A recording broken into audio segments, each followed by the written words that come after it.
Hi guys. Tonight we travel back to a world without thermostats, baby monitors, or the hum of central heating, a world where a single ember might mean the difference between life and death.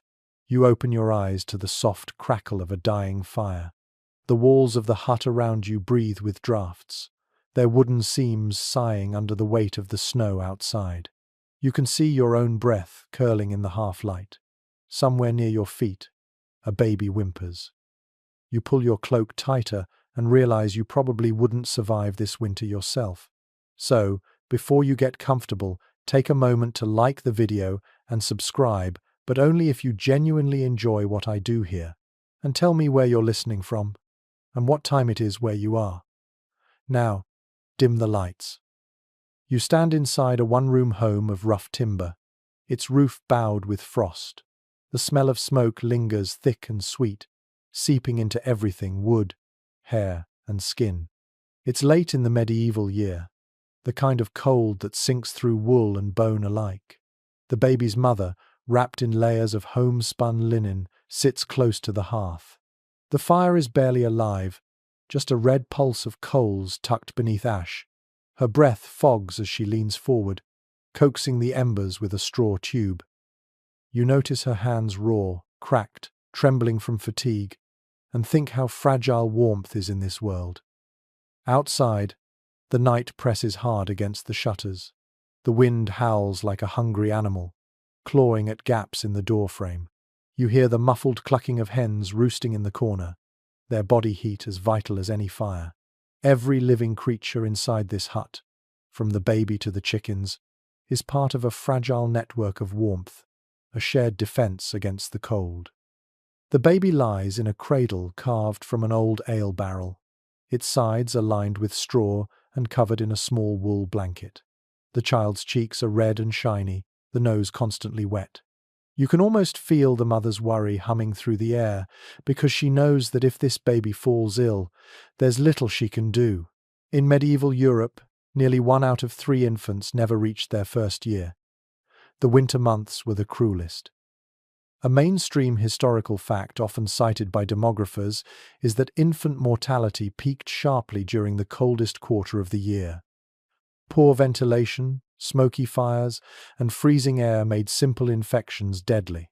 Yet, what's more fascinating is that people adapted not through science, but through intuition. They learned to read the body's language of warmth. The rosy cheek meant life. The pale lip meant danger.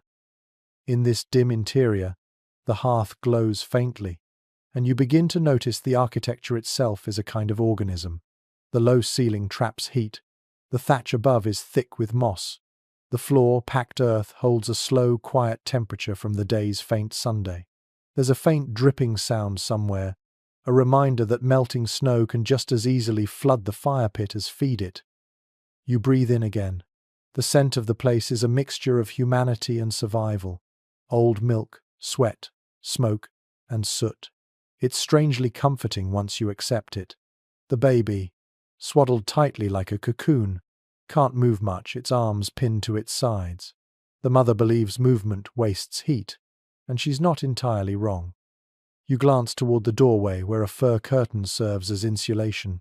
The air that seeps through smells like iron and frozen wood. The woman hums a lullaby under her breath, a tune that's half prayer, half habit. The song tells of a child born in winter who grows to bring spring again. Her voice is soft, worn down by time, like the stones in the hearth. Historians still debate whether medieval people truly understood the mechanics of disease, or whether they believed more in divine favor than practical care. But here, in this tiny hut, belief and practice blur together. The act of feeding the fire, whispering a prayer, and tucking the baby closer to the warmth, it's all one gesture, both spiritual and practical. And there's a quirky tidbit about medieval superstition that fits perfectly here. Many mothers placed iron keys or small knives under their baby's cradle to cut through evil spirits that might bring cold or sickness. You imagine that now, tiny charms glinting in the firelight, resting beneath the sleeping child. Outside, the world is white silence. The path from the cottage to the well is buried under snow. If you stepped out there barefoot, your skin would burn before it went numb. It's hard to imagine how such a fragile species survived centuries of winters without glass windows or insulated walls. Yet they did, through sheer stubbornness, ingenuity, and the power of warmth shared among bodies. The baby stirs. The mother leans forward and adjusts the little bundle, tucking the wool tighter. She spits on her finger, touches it to the baby's nose to test if the air feels too cold. The fire pops softly, its last piece of fuel catching, light spilling briefly across the packed floor. Shadows jump over the ceiling beams, and you can see tiny icicles melting where smoke curls up the chimney gap. In a corner, the father stirs in his sleep. His breath rattles like wind in reeds. He's wrapped in the same rough blanket that covers the dog beside him. You notice something humbling about this picture. Every living thing in this room has surrendered to each other's warmth. There is no privacy here, but there is survival. The wind presses again, louder this time, as though trying to pry open the house. You can almost feel its icy fingers testing the seams of the roof. The fire dims, the room darkens, and for a moment all you hear is the baby's breathing, a soft, rhythmic sound, the only proof of victory over the night. When you close your eyes, you begin to drift with the rhythm of that sound.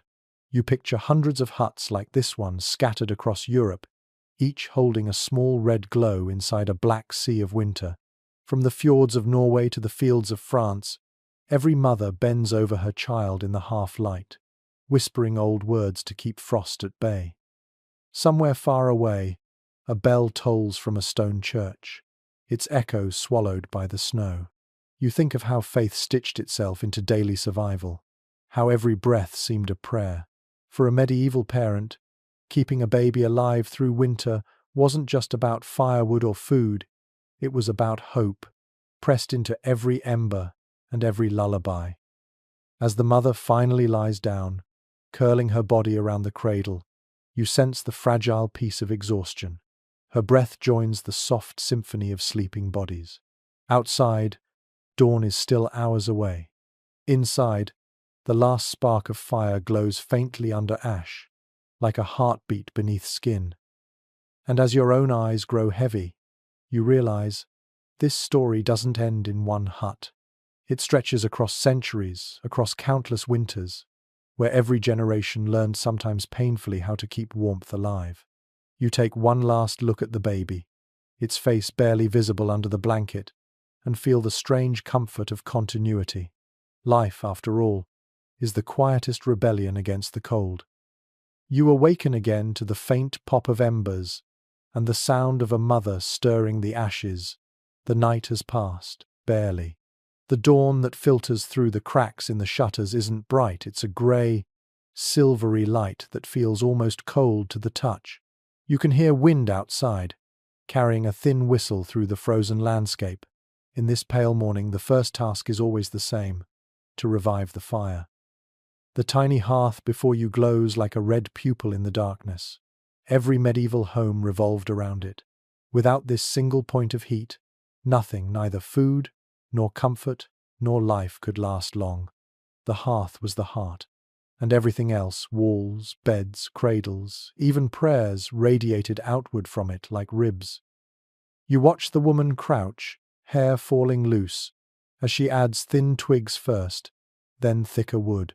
Her movements are careful, ritualistic, learned by repetition rather than reasoning. The fire catches, gives a sigh, and suddenly the room is alive again with the golden flicker of life itself. The smoke curls up, blue and slow, staining the rafters with its ghostly touch. You realize that every medieval ceiling was, in its own way, a history book recording every winter in layers of soot. A mainstream historical fact worth remembering here: in most of medieval Europe, domestic fires never went out completely. Families kept a small core of embers smouldering day and night, often covering them with ash before sleep to preserve heat until morning. It wasn't laziness, it was survival. Starting a new fire by friction or flint each day was both exhausting and risky in damp weather. Many households even kept a small coal child, a family member's job to guard the fire through the night. The woman takes a hollow reed, kneels low, and blows gently. You can almost hear the faint hiss of breath mixing with the crackle of awakening flame. The baby whimpers once and then quiets, soothed by the warmth spreading across the dirt floor. Tiny hearths like this dotted every village, creating an invisible web of firelight under the same winter sky. From afar, you might imagine the world as a constellation reversed. Not stars above, but sparks below each hut, a tiny, glowing defense against the dark. The father is already awake, his rough hands splitting more kindling. He mutters about damp wood, curses softly at how it smokes. The air smells of resin and old pine. When he opens the door to fetch water, a flood of cold rushes in, and the baby's breath turns to mist. You pull the cloak tighter around yourself, as though you could help. Historians still debate whether medieval people spent more of their time indoors or outdoors during winter. Some claim most of the day passed in smoky rooms like this. Others suggest that work hauling water, feeding animals, fetching fuel kept people constantly in and out, never truly warm. Perhaps the truth lies in between. The hearth was both anchor and illusion. It made you feel safe, even when the cold had already seeped into your bones. And here's a quirky tidbit for you. In some northern villages, people believed that if the hearth went completely cold, misfortune, or even death would follow. A house's spirit, they said, lived inside the flame. To let it die was to invite the dark in, both literally and spiritually. In some places, the ashes were even fed, sprinkled with drops of ale or milk to keep the fire spirit content. You picture that now, a mother murmuring a blessing as she drips milk onto the coals, the smell faintly sweet, faintly burned. The baby stirs again. You hear the faint creak of the cradle as the mother rocks it gently, her foot nudging the base in rhythm with the crackling fire. She hums an old tune, soft, circular, repetitive. There are no clocks here, no schedules. The rhythm of life follows the fire's pulse. Slow, careful, warm. The hearth also served as kitchen, healer, and storyteller. You can imagine the evening's bread baking in clay pots near the edge of the coals, broth bubbling faintly, the smell of onions and leeks mixing with smoke. Babies learned the scent of wood smoke before they ever saw the Sunday. That same scent clung to their mother's hair, their swaddling, even their milk. It was the perfume of survival. You take a step closer to the heat. The warmth is uneven, your face tingles while your feet remain numb. The woman adjusts her shawl, the fabric rough against her neck. There's a kind of resigned patience in her movements. She doesn't expect comfort. She expects endurance. That's what winter means here. Not peace, not beauty, but enduring. The small firelight flickers over the baby's face. Its eyelids flutter, lashes rimed with tiny crystals of condensation. You can hear it breathing steadily now, no longer shivering. That sound, you realize, is the measure of success in this world. Not wealth, not rank, just the quiet, steady breath of an infant who made it through another night. As you gaze around, you notice the room's shape. It isn't random. Medieval cottages were designed around their hearths, built inward like nests. The walls were low to trap heat, and animals often shared the same enclosure. The heat from cows and sheep helped warm the air, while their breath thickened the room with humidity that softened the bite of frost. It wasn't glamorous, but it was ingenious. You catch yourself smiling faintly at the thought. Humanity, it seems, has always been both stubborn and creative when cornered by nature. Even the smallest innovation, a wall of dung bricks to retain heat, a hole in the roof for smoke, could spell the difference between life and death. The fire snaps again, sending a spark into the air. The mother leans forward, shielding the baby instinctively with her arm. The movement is quick, graceful in its urgency. She doesn't even think about it. Survival has become a reflex. In that instant, something deeper dawns on you. Warmth here isn't just physical, it's relational. It's the invisible bond of care that keeps one person tending another. Without it, Even a blazing fire means nothing. Outside, the light brightens slightly. You can hear the faint sounds of the village waking roosters, a bark, the groan of wooden wheels on frozen earth.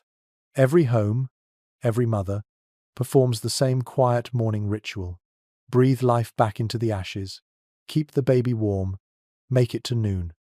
And you, standing in the doorway, feel something ancient and tender in the air.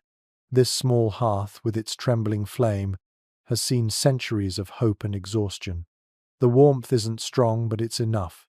It always had to be enough. You close your eyes and listen. The crackle, the lullaby, the slow rhythm of breath. The baby sighs in sleep. The woman smiles faintly, more in relief than joy. The fire glows a little brighter. Outside, snow keeps falling, relentless yet silent. Inside, the heart of the home beats on tiny, stubborn, alive. The fire's gentle crackle fades into the rhythm of breath and movement. Morning has fully settled now, with pale daylight creeping across the packed floor. The air still bites, but the hut no longer feels like a tomb. The small flame dances brighter, reflected in the copper pot beside it. You can almost feel the lingering chill clinging to the walls, cold so stubborn it seeps into the wood grain, into skin, even into dreams. The mother rises slowly, wrapping the baby tighter. You notice how carefully she tucks the fabric, each layer overlapping like the scales of a fish. It's not just clothing, it's strategy. Swaddling is her armor against winter. It's well documented that medieval families believed in wrapping newborns tightly for both physical and spiritual reasons. The layers of cloth kept a child's body heat from leaking away, but they also symbolized protection from the invisible, illness, curses, misfortune. The practice existed across much of Europe, from the icy fjords of Scandinavia to the misty valleys of England. In paintings from the 14th century, infants appear bound in linen like little mummies, straight, stiff, almost statue-like. You watch her work the linen strips around the child's arms, pressing them gently against its sides. The fabric rustles softly worn smooth from many washes in icy streams. Beneath, there's another layer of wool, coarse and warm. She murmurs under her breath, words meant to soothe both child and spirit. A curious custom worth noting is that some mothers placed bits of herbs, like rosemary or thyme, inside the wrapping. They believed the scent warded off bad air, what people then called miasma. To them, sickness was something you could smell, and sweet smells kept it away. You can imagine the baby swaddled tight, faintly fragrant, like a tiny sachet of life. The room smells of wood smoke and wool, of milk turning slightly sour. Outside, frost crystals glitter on the window ledge. The mother adjusts her headscarf and glances toward the doorway. A draft seeps in, touching her face like an invisible hand. She shifts the cradle closer to the hearth. Every inch counts in a room like this. Researchers remain divided on whether swaddling was truly beneficial. Some argue it helped conserve warmth and protected fragile newborn limbs. Others suggest it restricted movement so much that babies grew weaker. The truth may rest somewhere in between, necessity shaped by fear and tradition. You lean closer to the cradle and notice how still the baby lies. Its tiny chest rises and falls, slow and even. The linen binds it from neck to heel. It looks peaceful, though perhaps uncomfortably so. The mother, however, seems comforted. To her, a motionless baby is a safe baby. A flailing one might chill faster, might strain its breath, might die. You can hear faint laughter from outside the neighbor's children dragging wood through the snow. Their voices carry light into the dim interior. The woman smiles faintly, but doesn't move. Her hands rest on the cradle's edge, thumbs stroking the wood unconsciously. In this age, nothing about childcare is casual. Every action carries the weight of survival. The simple act of wrapping a child becomes both science and superstition. Linen isn't just cloth, it's the barrier between warmth and the grave. You remember the word swaddling itself, from the Old English swathillion to enfold, to press close. It carries tenderness and restraint in equal measure. The mother adjusts the final knot, tight but not cruel, then lifts the bundle. The baby's face peeks from the opening, pink and luminous against the dark folds. There's an old belief that babies left unswaddled grew up wild or crooked in spirit. To bind a child, they thought, was to shape its virtue as well as its body. You imagine generations of mothers believing that discipline began with cloth. It's a haunting thought that love could be expressed through constriction. The baby fusses briefly, letting out a small cry, then settles again. The mother sighs, a sound of both relief and exhaustion. She sits near the hearth, rocking slightly. The rhythm of her motion blends with the popping of the fire. You find yourself swaying with her, lulled by the repetition. Outside, the wind howls across the roof, scattering dry snow. The sound reminds you of the sea, a strange echo of waves in this inland winter. The baby's breathing deepens. The firelight flickers across the mother's cheek, gilding her fatigue with a kind of dignity. Most historians agree that swaddling endured not because it was universally effective, but because it offered the illusion of control in a world full of uncertainty. Parents had little understanding of germs or nutrition. What they did have was instinct, the need to do something, to act. Wrapping the baby was a way to say, "I'm keeping you safe, even if I don't fully know how." You watch as the mother leans down and kisses the baby's forehead, her lips cracked and dry. The touch is fleeting but reverent. She murmurs a line of a prayer, one that has survived centuries. "God guard thee in thy bands." The words sound half like a blessing, half like a plea. Through the smoke, you catch sight of an old wooden frame hanging by the door hooks where linen strips dry after washing. You picture her out there yesterday, beating the cloth clean against frozen water, her fingers red and stiff. That, too, is part of love here. The endless cycle of washing, drying, binding, repeating. The baby sleeps again, perfectly still. The room grows quiet except for the creak of the cradle rope and the faint hiss of snow melting on the hearthstones. You can almost feel the peace settling in, fragile but real. And somewhere in the distance, a bell rings, marking not time but endurance. In this world, every hour survived is a triumph. The mother closes her eyes for a moment, resting her chin on her chest. You can tell she's too tired to sleep. Her hand remains on the cradle, fingers moving just enough to feel life under them. You stay there beside her, watching the fire and the slow dance of shadows across the wall. The swaddled child breathes softly. The heat rises in faint waves. For a few moments, everything holds the warmth, the quiet, the illusion that winter can be tamed. But beyond the door, the snow keeps falling. And soon, you know, she'll need to feed the fire again. The day stretches thin and pale, the sun barely scraping the horizon before it sinks again into the long afternoon gloom. You can hear the sound of distant footsteps crunching through snow, the creak of wooden doors, the occasional bark of a dog. Inside, the little house feels like a different universe, dim, smoky, and alive with the quiet persistence of survival. The mother shifts closer to the hearth, the swaddled baby still in her arms. You watch her movements, slow and deliberate. She lowers herself onto the straw bed beside her husband, who stirs only enough to mumble and make space. The cradle, you notice, has been moved aside. Tonight, the baby will not sleep alone.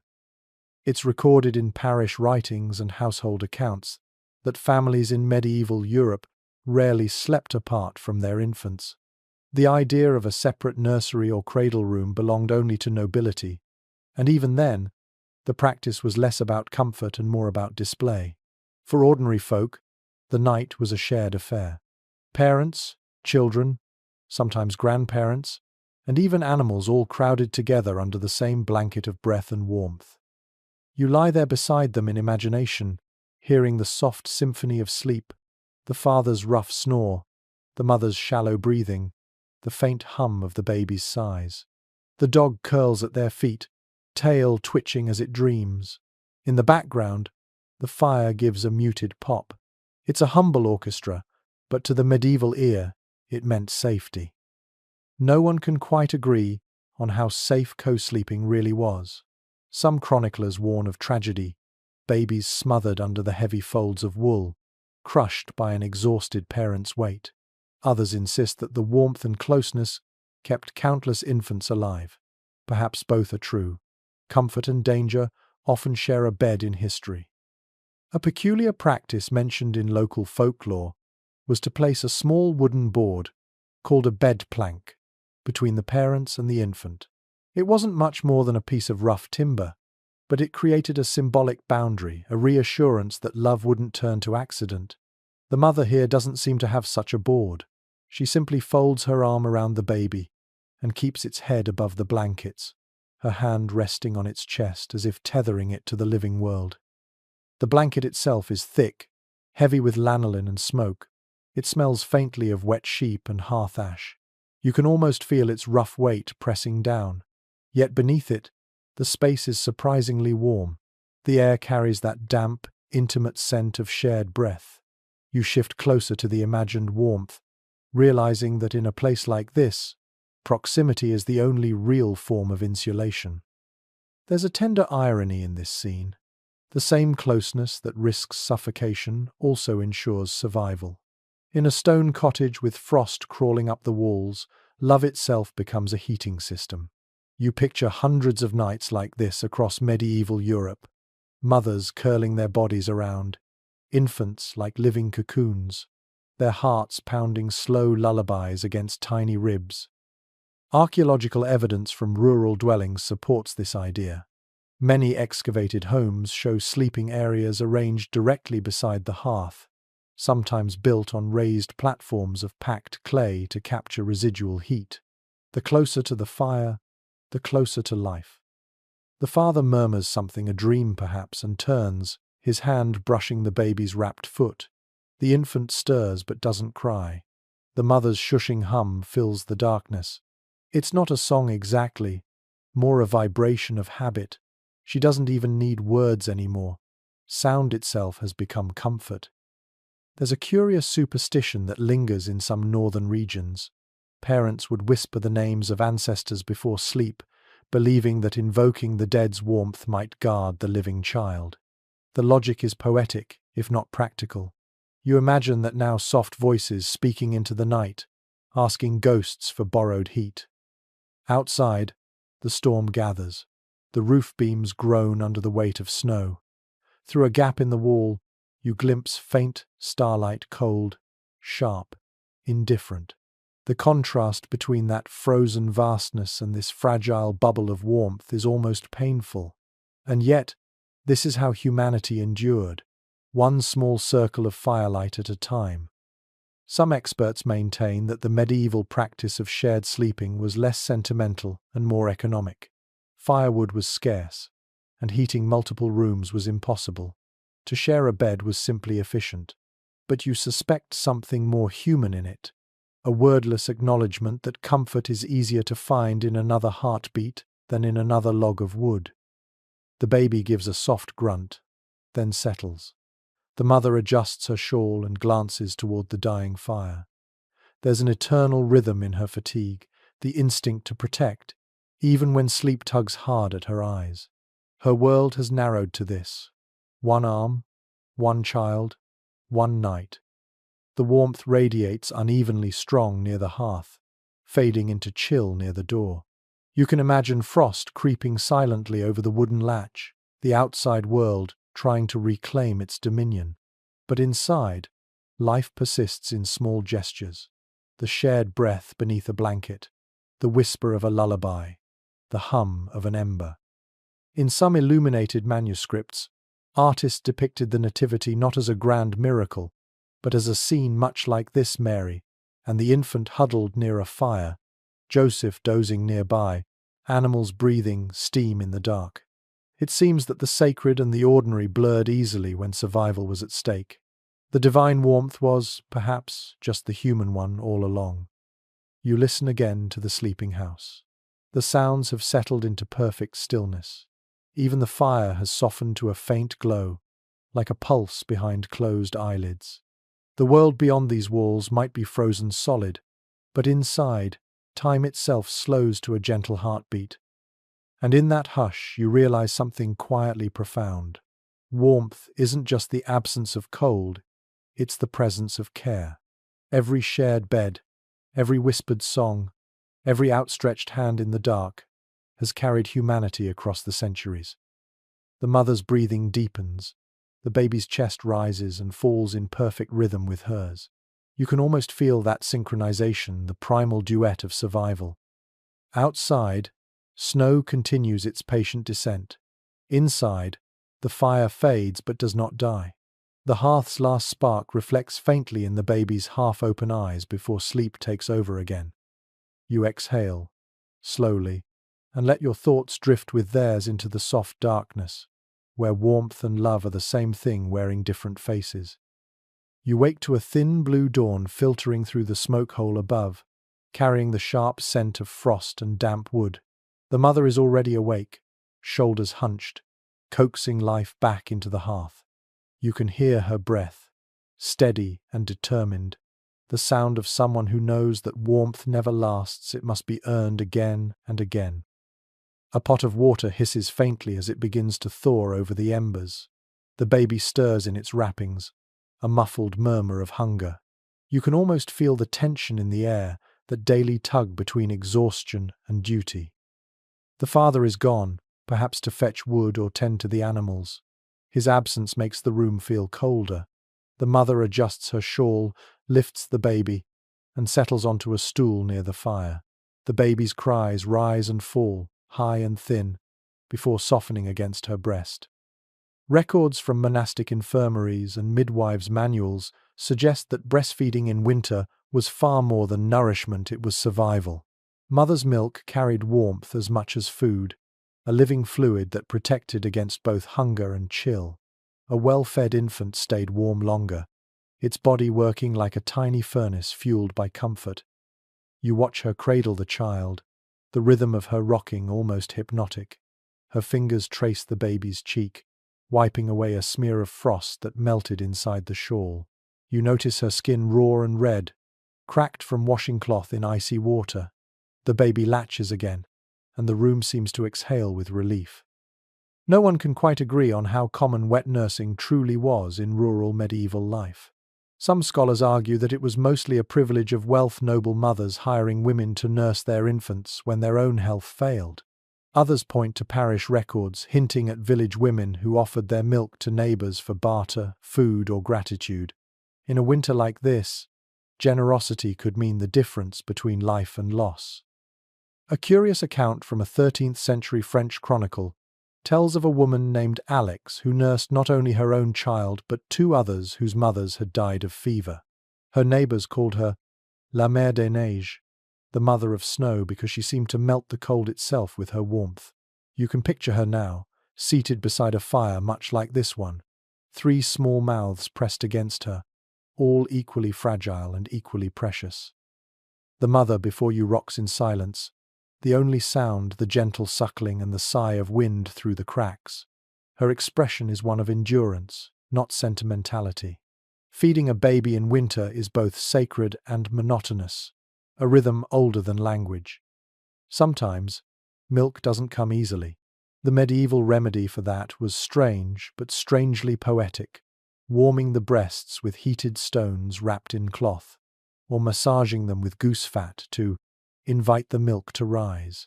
You imagine the awkward tenderness of it, the smoky air, the desperate hope. Outside, you hear the muffled thump of snow falling from the roof.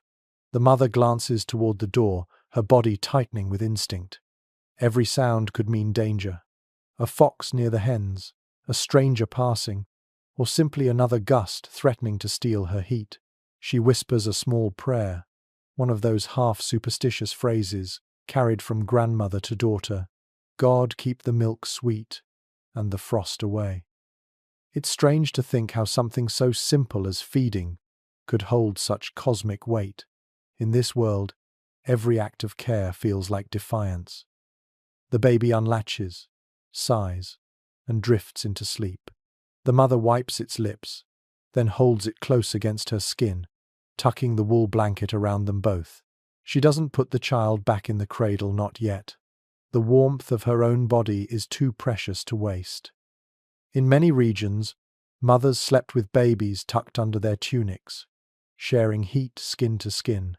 It wasn't affection, it was a calculated act of survival. Even the church, usually quick to moralize intimacy, turned a blind eye in winter. When temperatures dropped, doctrine gave way to necessity. An unexpected detail from old parish registers describes how wet nurses travelling between homes carried infants under their cloaks, pressed against their bare chests. They called it keeping the child's breath alive.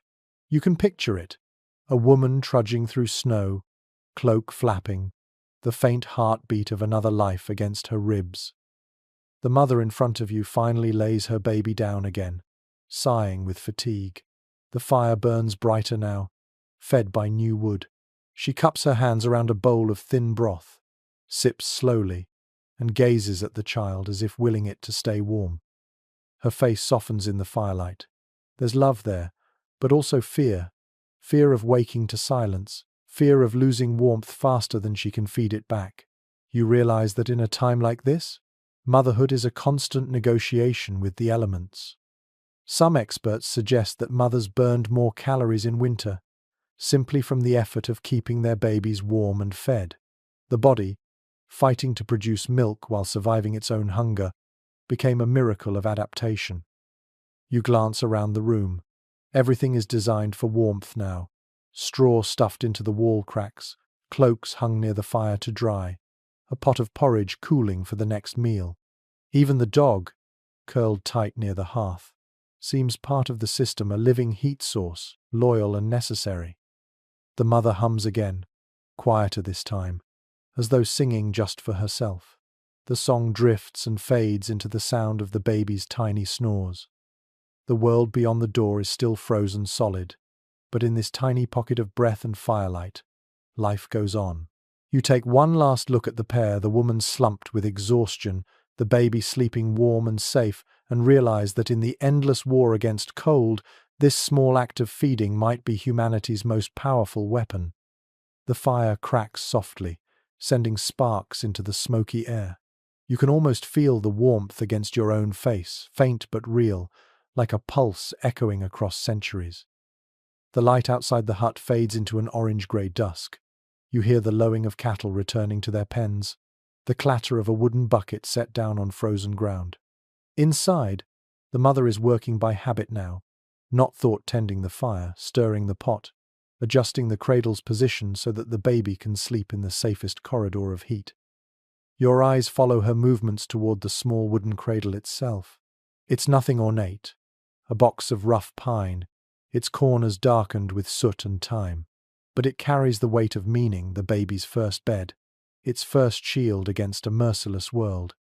Most surviving records from medieval estates and inventories note that even the poorest families owned at least one cradle or rocking board.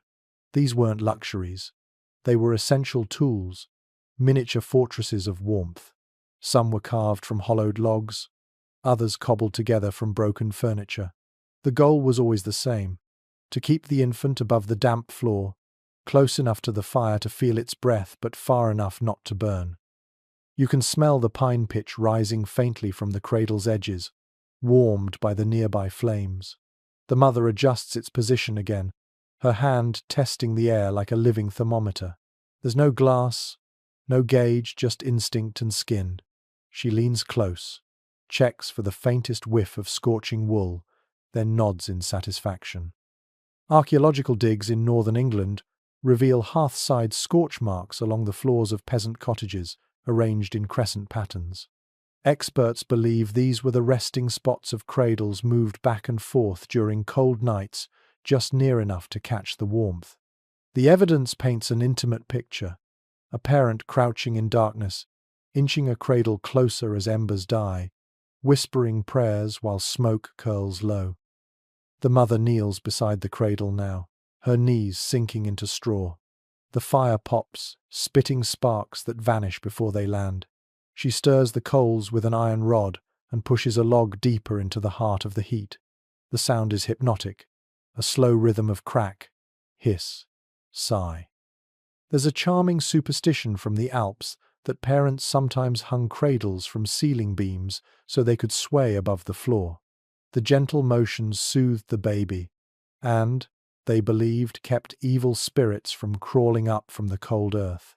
You can imagine the tiny cradle swaying in the half-dark, its shadow rocking on the wall like a heartbeat. The mother before you doesn't have such a cradle, but her rocking rhythm is the same. The soft creak of wood accompanies her humming. Each sway feels like a spell, each breath timed with the crackle of the hearth.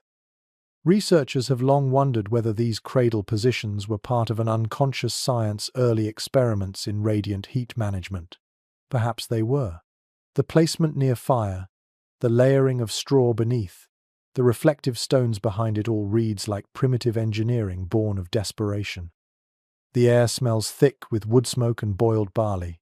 You can see the shimmer of heat against the cradle's edge, soft as silk. The baby's cheeks glow pink, its breath rising in tiny clouds.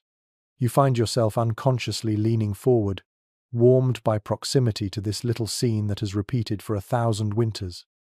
The mother murmurs a rhyme, something rhythmic and wordless, passed down through generations of exhausted caretakers. The cradle rocks again, creak, creak, creak, in gentle counterpoint to the fire's murmur. There's something mesmerizing in this balance of sound, the cradle's heartbeat and the hearth's breathing merging into one lullaby of survival.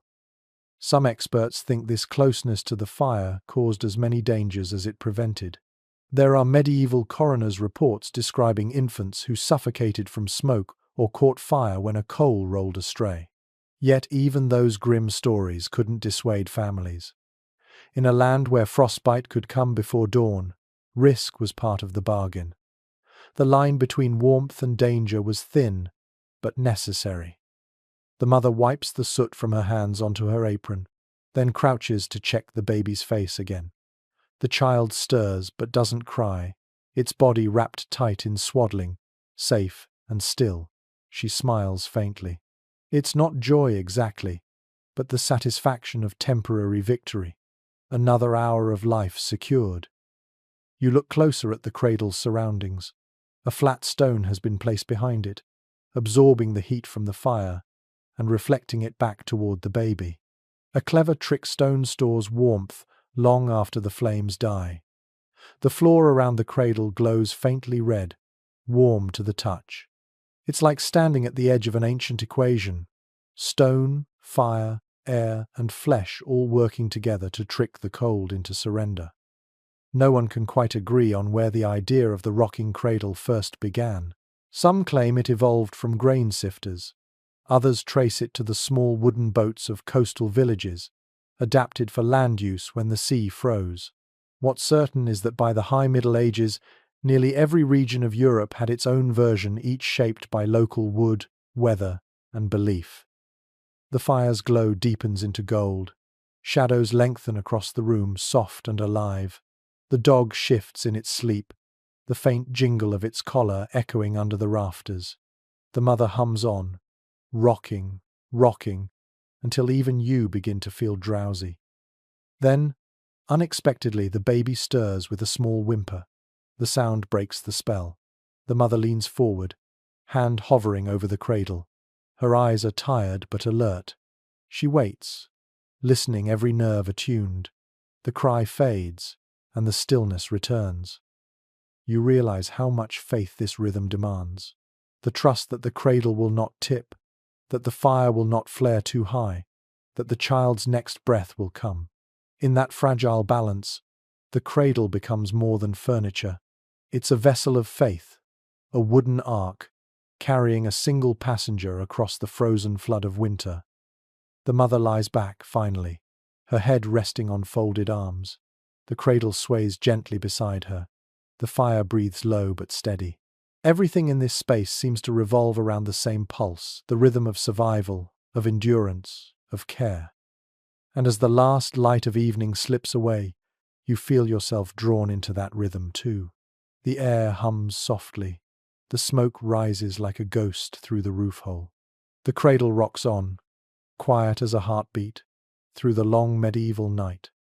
The next morning greets you not with light but with sound, the hollow whistle of wind forcing itself through every crevice of the cottage. It moans softly in the rafters, a mournful tune that feels almost alive. You open your eyes to find the walls glistening faintly with moisture. Every surface, wood, wool, even the iron pot wears a thin sheen of dampness, cold to the touch. You realize quickly that warmth isn't the only enemy of winter's survival. Water is. Not the kind that quenches thirst, but the kind that creeps unseen into the bones of the home, into blankets and cradles, into lungs. Contemporary writings from monastic houses note that medieval winters were often as wet as they were cold. The roofs leaked, walls sweated, and floors turned to mud when the ground beneath thawed. In such conditions, staying dry was as vital as staying warm. For infants, it was a matter of life and death. The mother you've come to know moves with practiced caution. She kneels near the hearth, wringing out a rag that had been hung too close to the smoke. Her fingers are red and swollen from the chill. You can hear the faint squelch of water dripping into a wooden bowl. She mutters softly, half complaint, half prayer. No one can quite agree on how effective these simple homes were at keeping the weather out. Some historians argue that thick daub walls and thatched roofs provided decent insulation. Others point to the abundance of mold, mildew, and coughs described in medieval letters. Whatever the truth, the air in here feels heavy with breath and damp smoke, the kind of air that clings to your clothes even after you leave. A peculiar household trick passed down through generations was to hang sprigs of lavender and sage above the sleeping area. People believed the herbs would drink the moisture from the air and chase away illness. The fragrance filled the room, masking the smell of wet wool and smoke. You can almost sense that here the faint sweetness of herbs fighting a losing battle against dampness. The baby stirs in its cradle. Its tiny nose wrinkles as droplets from the thatch above fall dangerously close. The mother reacts instantly, sliding the cradle a few inches closer to the hearth, her body moving with instinct born of countless nights like this. She takes a rough cloth and dabs at the baby's cheek, her expression calm but focused. She knows the rule every mother of her time knew: cold and wet together mean death. The fire flickers, its smoke heavier now because of the moisture in the air. You can see it coiling low, escaping slowly through the roof vent. The smell of it scratches your throat, bitter and earthy. Yet even this discomfort feels like safety. Where there's smoke, there's still heat. Archaeological surveys of medieval dwellings reveal something curious. Many floors were lined with layers of straw, rushes, and sometimes even crushed shell. This wasn't just for comfort, it helped soak up the endless damp. The mother before you tosses a few handfuls of dry straw across the floor now, spreading it evenly. It rustles softly under her steps, and for a moment you catch the faint scent of sun remnants of the harvest season trapped in the golden stalks. She bends to check the cradle again. The baby is still asleep, its breathing steady. A droplet of condensation slides down one of the wooden legs. The mother frowns, pulls the cradle slightly further away from the wall, and lays a folded cloak underneath it. Every motion is an act of calculation, of learned geometry, where the heat is strongest, where the draft is weakest, where the damp cannot reach. A strange but touching custom in the wetter parts of the British Isles involved using animal skins as bedding for infants, not fur, but tanned hides, rubbed with fat or oil to repel water. It wasn't glamorous, but it worked. You can almost hear the faint squeak of treated leather under a baby's weight. Imagine the smell of lanolin and smoke mingling in the air. The mother now moves toward the window, slit a narrow gap stuffed with cloth. She presses her palm against it, feeling for leaks. The cloth is cold, but dry enough. Satisfied, she returns to the hearth and blows gently on the coals. A small flame sparks back to life, its glow deepening the color of the damp walls. Researchers still debate whether medieval people understood the link between dampness and disease. Some think they noticed the pattern, how wet winters brought more fevers without understanding why. Others believe it was dismissed as divine punishment or mere chance. Whatever the reasoning, People fought back with what they had: herbs, smoke, animal warmth, and endless patience. The baby wakes, whimpering softly. The mother lifts it from the cradle and presses it against her chest, the sound of her heartbeat drowning the wind's howl. You can almost feel the exchange of warmth between them, how her body becomes the child's only climate control. She rocks slowly, side to side, humming again that same low melody that seems to have no beginning or end. The smell of the fire mixes now with another scent, something faintly sour and metallic. The mother has set a small pot of broth near the embers, and the steam mingles with the room's dampness, turning it briefly into a fog.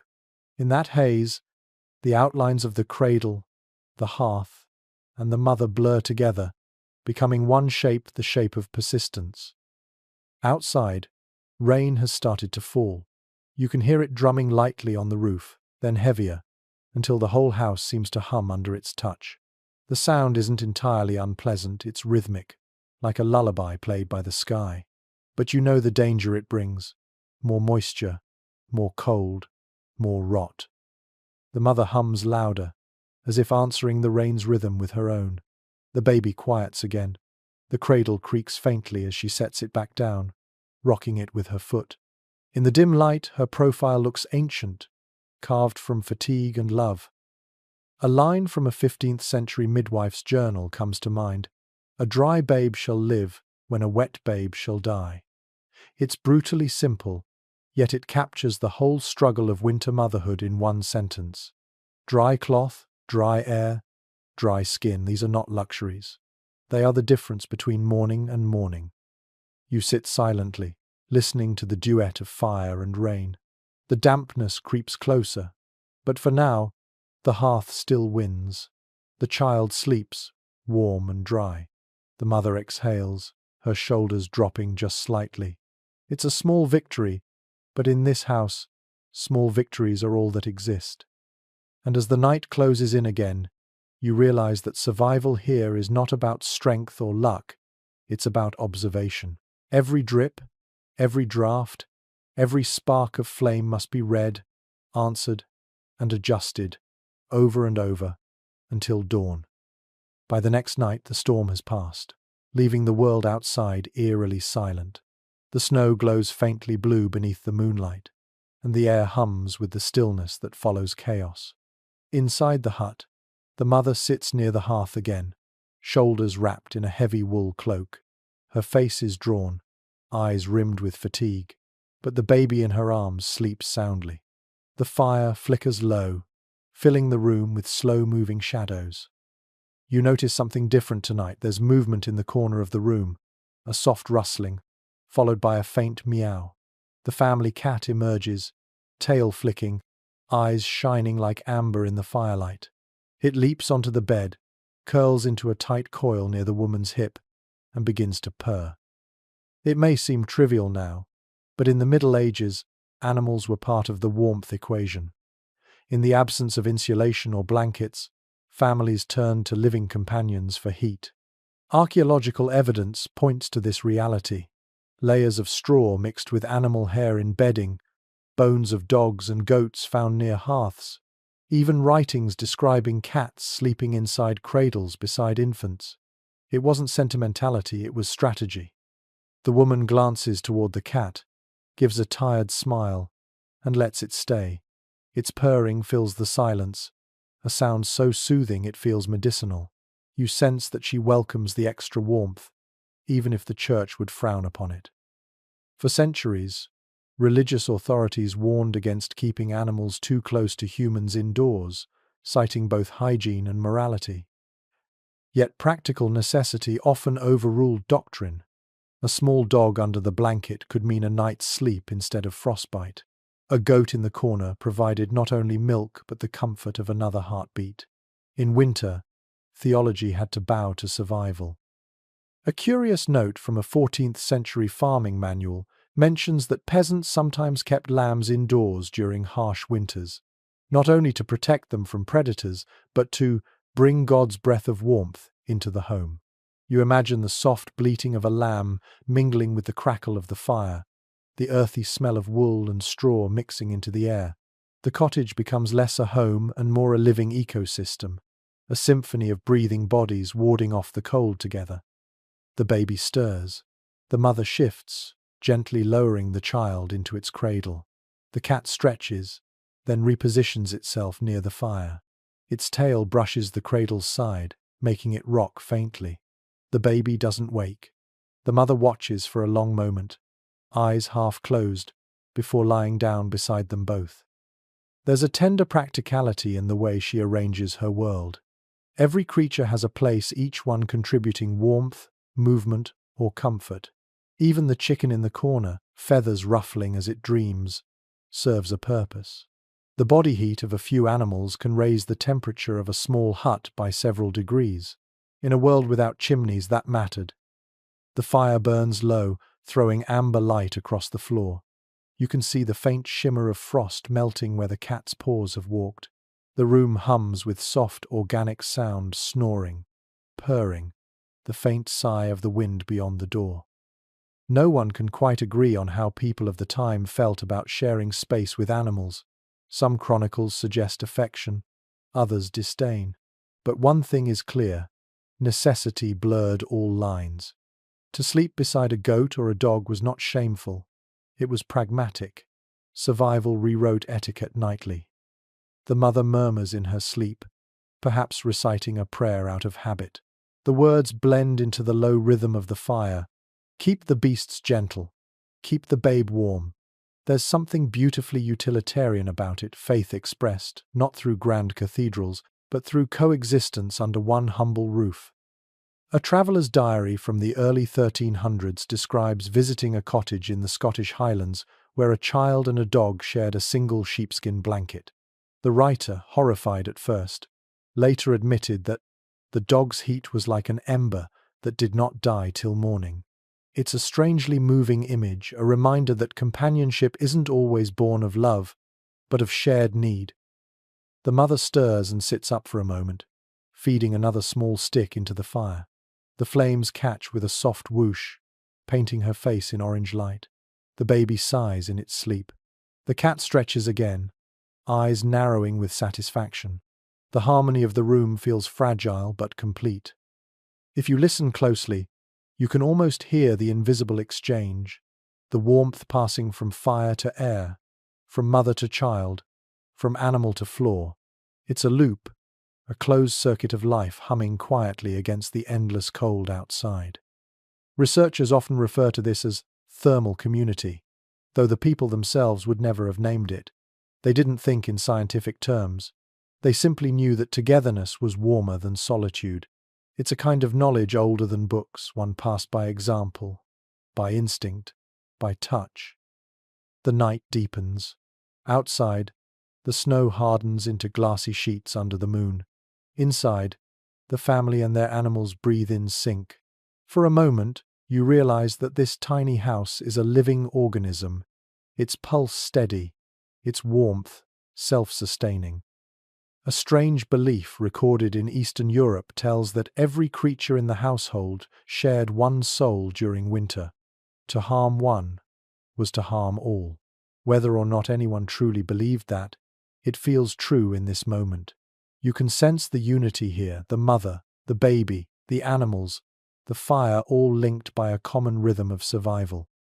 The air grows heavier, the fire dimmer. The baby twitches once, then relaxes again. The cat yawns, blinks slowly, and curls tighter. The mother exhales in her sleep, her breath fogging faintly in the air. You sit in the hush of that space, surrounded by fur and flame and fragile life, and you realize something simple yet profound. Warmth has never been a solitary achievement. It has always been collective, built from shared breath, shared space, shared trust. The fire flickers once more, throwing its last burst of gold across the floor before settling into a low red glow. Outside, the night waits, silent and cold. Inside, a chorus of sleepers breathes in time with the earth. By dawn, the world outside has frozen solid once again. The sky is colorless, heavy, and mute. Smoke rises in thin ribbons from the few surviving chimneys scattered across the valley. From above, it would look as if each cottage were breathing each one, exhaling its fragile share of life into the indifferent cold. Inside, the village hums with quiet cooperation. The mother, wrapped in her cloak, opens the door briefly and steps out into the half-light. The snow crunches under her boots, a sound both clean and cruel. She looks toward the neighboring homes. Small clusters of wood and stone crouched close together like animals huddling for warmth. You realize that the secret of survival here isn't isolation, it's community. Most historians agree that in the medieval world, the village itself was a kind of incubator. Families shared not only fields and tools but also warmth, food, and care. When one mother's fire died, another's door was open. The line between one household and another blurred during winter, stitched together by smoke and survival. The woman trudges through the snow, carrying a small bundle wrapped in cloth. Inside is a scrap of bread and a wedge of hard cheese, her morning's exchange for a favor. She reaches a neighboring cottage and knocks. The door opens to reveal another woman, younger, holding a baby of her own. Their conversation is soft, almost wordless. The exchange is immediate, warmth for warmth, help for help. It's well recorded in parish accounts and manorial rolls that such exchanges were common. When one mother was ill, others nursed her child. When one family ran out of wood, the neighbors shared their coals. These acts weren't charity, they were insurance. In the medieval village, generosity was the surest path to personal survival. The two women step inside the neighbor's home. You follow, crossing the threshold into a space that feels almost identical. Same smoke-stained ceiling, same earthy scent of damp wool and straw. Yet the mood here is livelier. Two small children crouch near the hearth, giggling as they blow on glowing coals with hollow reeds. The air feels warmer, the sound of laughter cutting through the gloom like sunlight. One rather odd record from a 12th century Flemish village describes this practice of communal blowing, where several children were assigned to keep the fire alive through constant attention. They were called ash keepers, and it was said that their breath stitched the warmth together. The idea is charming, isn't it? That a handful of children's laughter could help save an entire household from the cold. The mothers sit together, their babies cradled against their chests. You notice how naturally they mirror one another's movements, rocking, humming, patting. The air between them feels thick with shared understanding, that unspoken bond of women whose daily lives are stitched from the same struggle. No one can quite decide whether these medieval mothers viewed childcare as a personal duty or a communal one. Some records imply deep maternal attachment, while others show children freely passed among neighbors like precious but shared possessions. What's certain is that isolation was a luxury few could afford. Survival thrived on proximity, both physical and emotional. The younger woman laughs softly and gestures toward the baby in the elder's arms. She touches its cheek and murmurs something about good fortune. In response, the mother reaches into her pocket and hands her a small charm woven from wool and twine, probably meant to hang over the cradle. A simple exchange, but rich in meaning. A peculiar piece of folklore from Wales claimed that if two mothers exchanged cradle charms before the first frost, their children would share the warmth of each other's years. Whether anyone believed it or not, the act itself reinforced kinship, the invisible fabric of a community that refused to freeze. The younger woman pours thin milk into a wooden cup and offers it to her guest. They drink in silence. The babies, fed and drowsy, fall asleep almost simultaneously, their breathing slow and even. The room quiets again, the only sound now the low purring of the cat curled near the hearth. You can see how the structure of the village itself amplifies warmth. Houses are built close, sometimes sharing walls, roofs sloping inward like clasped hands.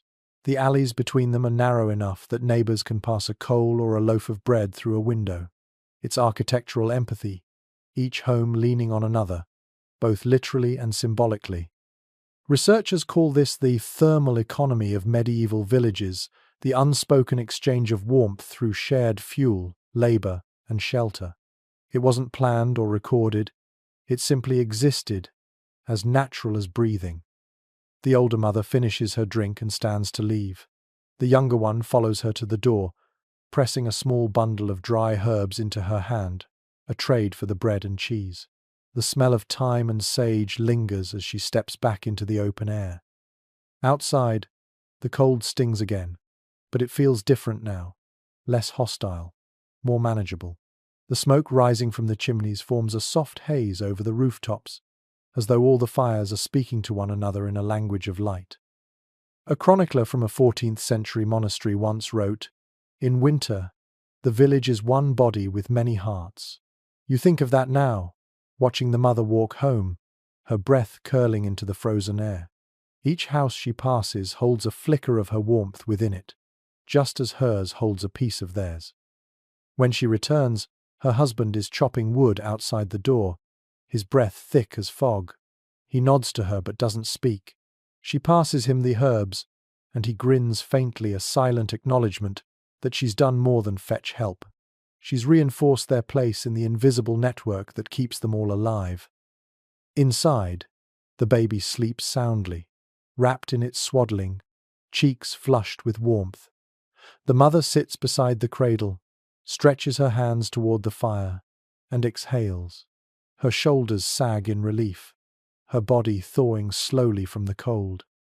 For a moment, the room feels larger, as though it stretches beyond its four smoky walls into the other homes, the other fires, the other mothers doing exactly the same thing at this very hour. You feel the pulse of connection running through it all, a quiet, enduring heartbeat shared across the village. And in that moment, you understand that no baby truly survived the medieval winter alone. Every child was the village's child. Every flame was communal. Every sigh of relief belonged to everyone who shared in the warmth. The morning begins with the rasp of wool against skin. The mother sits near the fire, unwinding strips of cloth from a bundle on her lap. The baby coos softly, stretching its tiny fingers as she lifts it out of the cradle.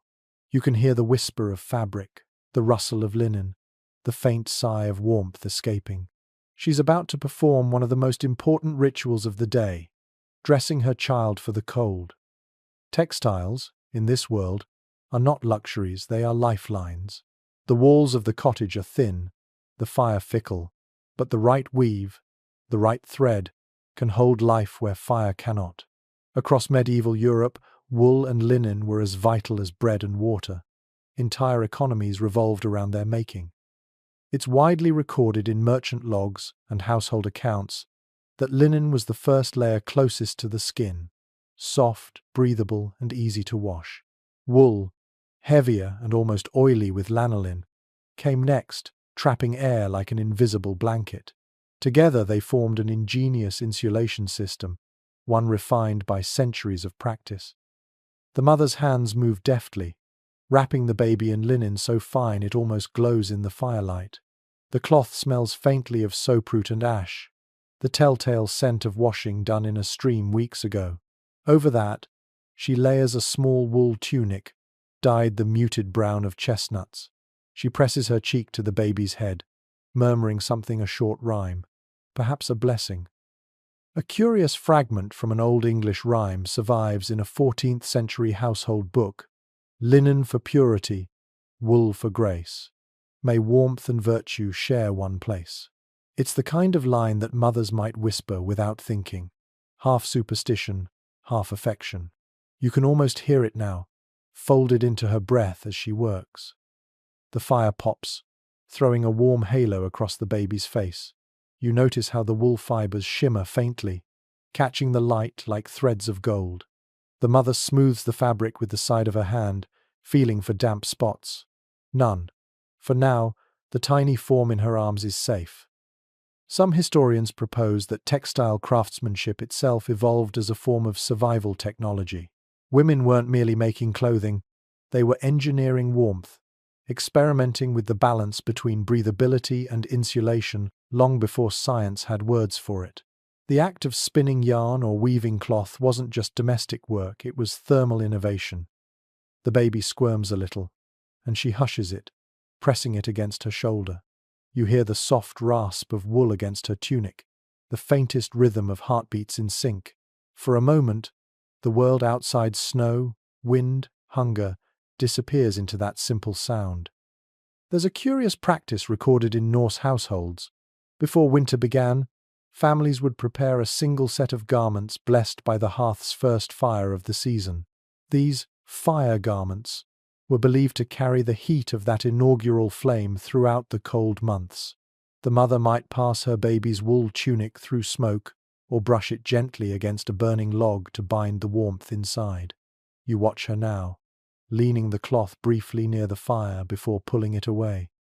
The gesture feels instinctive, an echo of that old belief, passed down through time.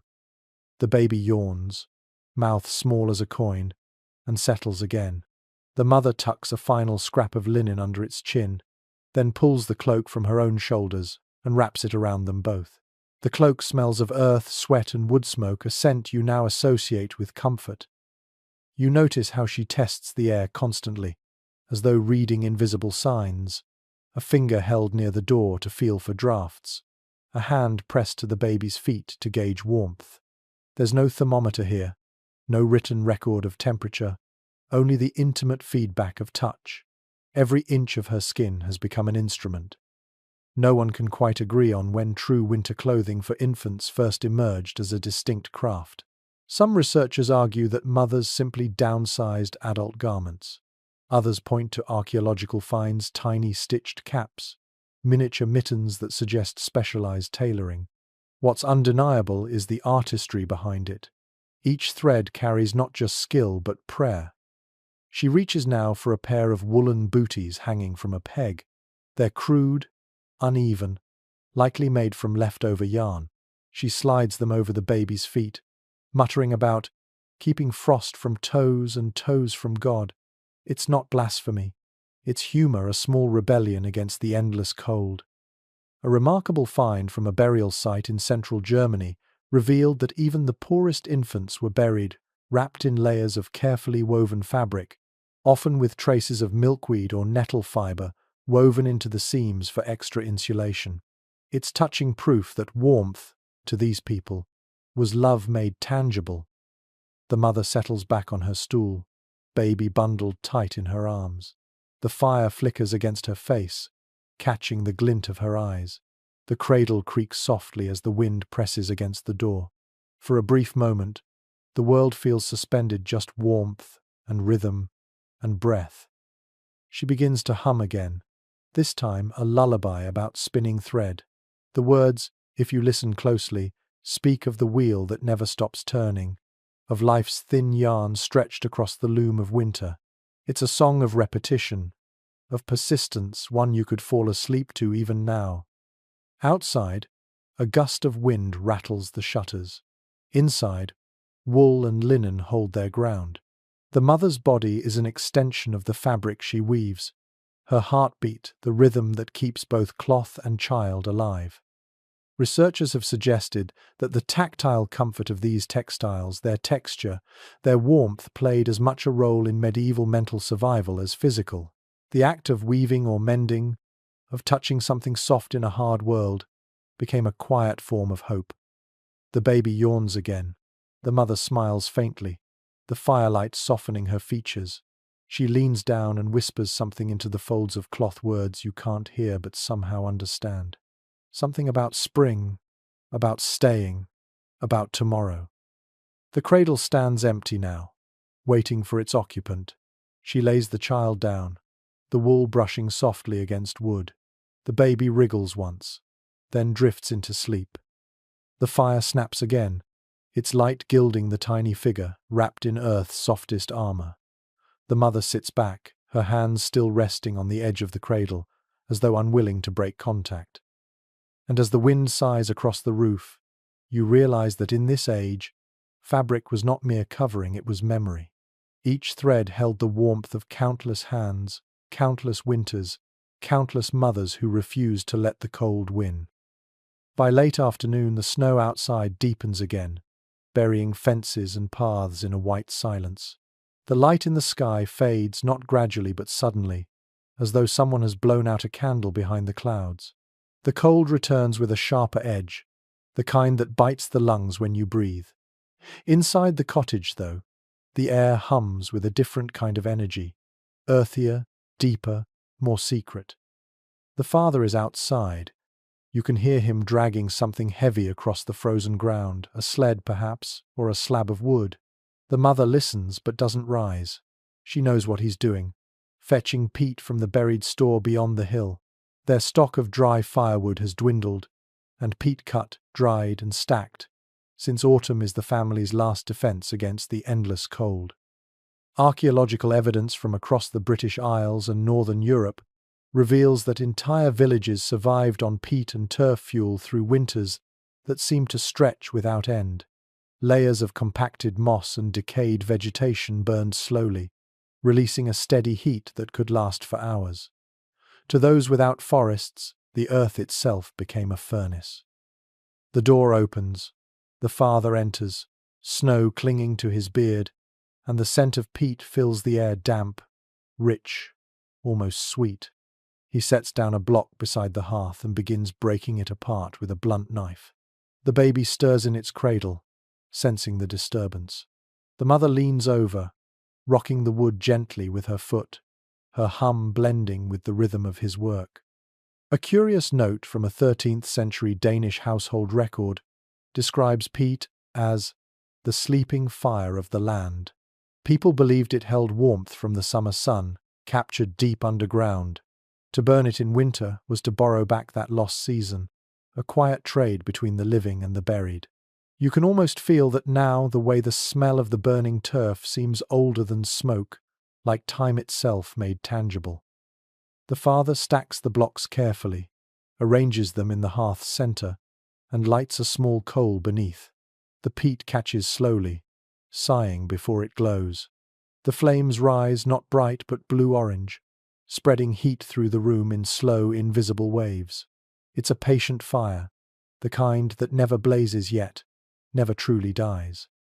The mother watches, then gestures toward the floor. Beneath the bed, a hidden corner has been dug out, a small hollow lined with stone. The father crouches and checks it, lifting away a slab of wood. Inside lie several blackened peat blocks, kept dry from snowmelt. The whole radiates faint warmth, proof that even the soil retains heat if tended properly. Historians still discuss whether such earth cellars were intentionally designed for warmth or merely for storage. Some suggest they doubled as heat traps, with fires built nearby to let embers seep downward into the soil. Others think they served as makeshift insulation pits, keeping perishables from freezing. Either way, the effect is clever, a room that breathes warmth from below, like the body of the planet lending comfort to its smallest children. The baby wakes fully now, blinking against the shifting light. The mother lifts it, her hands soft but firm, and carries it near the fire. You notice the way she positions herself always between flame and child, shielding the tiny face from the smoke's direct path. She hums again, the melody low, repetitive, calming. The baby's eyelids droop almost immediately. A peculiar folk practice mentioned in Scottish oral traditions involved burying heated stones in the floor beneath a newborn's bed. These earth wombs, as some later called them, were believed to draw the child's spirit closer to the warmth of the land. It's a hauntingly beautiful image, a baby sleeping above the breath of the earth itself. The father sits beside them now, rubbing his hands. His breath forms faint clouds in the air despite the fire's glow. He reaches into a leather pouch and scatters a pinch of crushed herbs into the burning peat. The smell changes instantly, less damp, more fragrant. Keeps the smoke from clinging, he mutters. The scent of thyme fills the air, mingling with the earthy sweetness. You watch as he takes the iron poker and stirs the coals gently. The room seems to settle, as though the house itself sighs in relief. The sound of the wind outside dulls, muffled by the walls and the newly kindled warmth beneath your feet. For a brief moment, you imagine the entire village beneath the snow, each hut glowing from below. each hearth fed by ancient vegetation drawn from the bogs. It's as if the dead world of plants, pressed into the soil centuries ago, now returns to save the living. The mother lays the baby back into its cradle, testing the air once more with her hand. The warmth has spread evenly now, no more cold drafts licking across the floor. The baby sighs, its lips twitching in a dream. You can almost hear the faint gurgle of contentment. Scholars remain uncertain whether the belief in earth warmth was superstition or early environmental observation. Perhaps both. The medieval mind didn't divide the spiritual from the practical. To them, heat was a gift from God or nature. It hardly mattered which, as long as it arrived before dawn. The father stands, stretching his back, and adds another peat block to the fire. The flame flares briefly, painting the walls with bronze light. You can see the smoky residue rising in thin threads toward the roof hole. The smell is heavy but comforting, like rain after drought. The mother pours a ladle of thin broth into 2 wooden bowls. They eat quietly, sharing looks but few words. The baby sleeps through the clink of spoons and the soft rustle of the fire. Outside, the snow begins again, the flakes whispering against the roof. There's something serene in the stillness. The earth burns beneath them, the sky freezes above, and between those two extremes, a family keeps the fragile equilibrium of life. When their bowls are empty, the father sets his near the hearth and crouches beside the cradle.